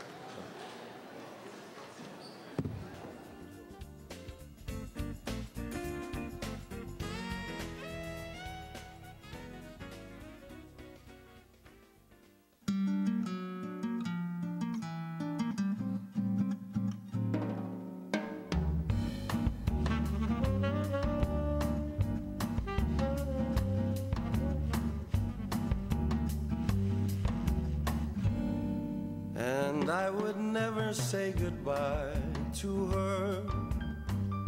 There are no days that I don't cry for her. There are no things I would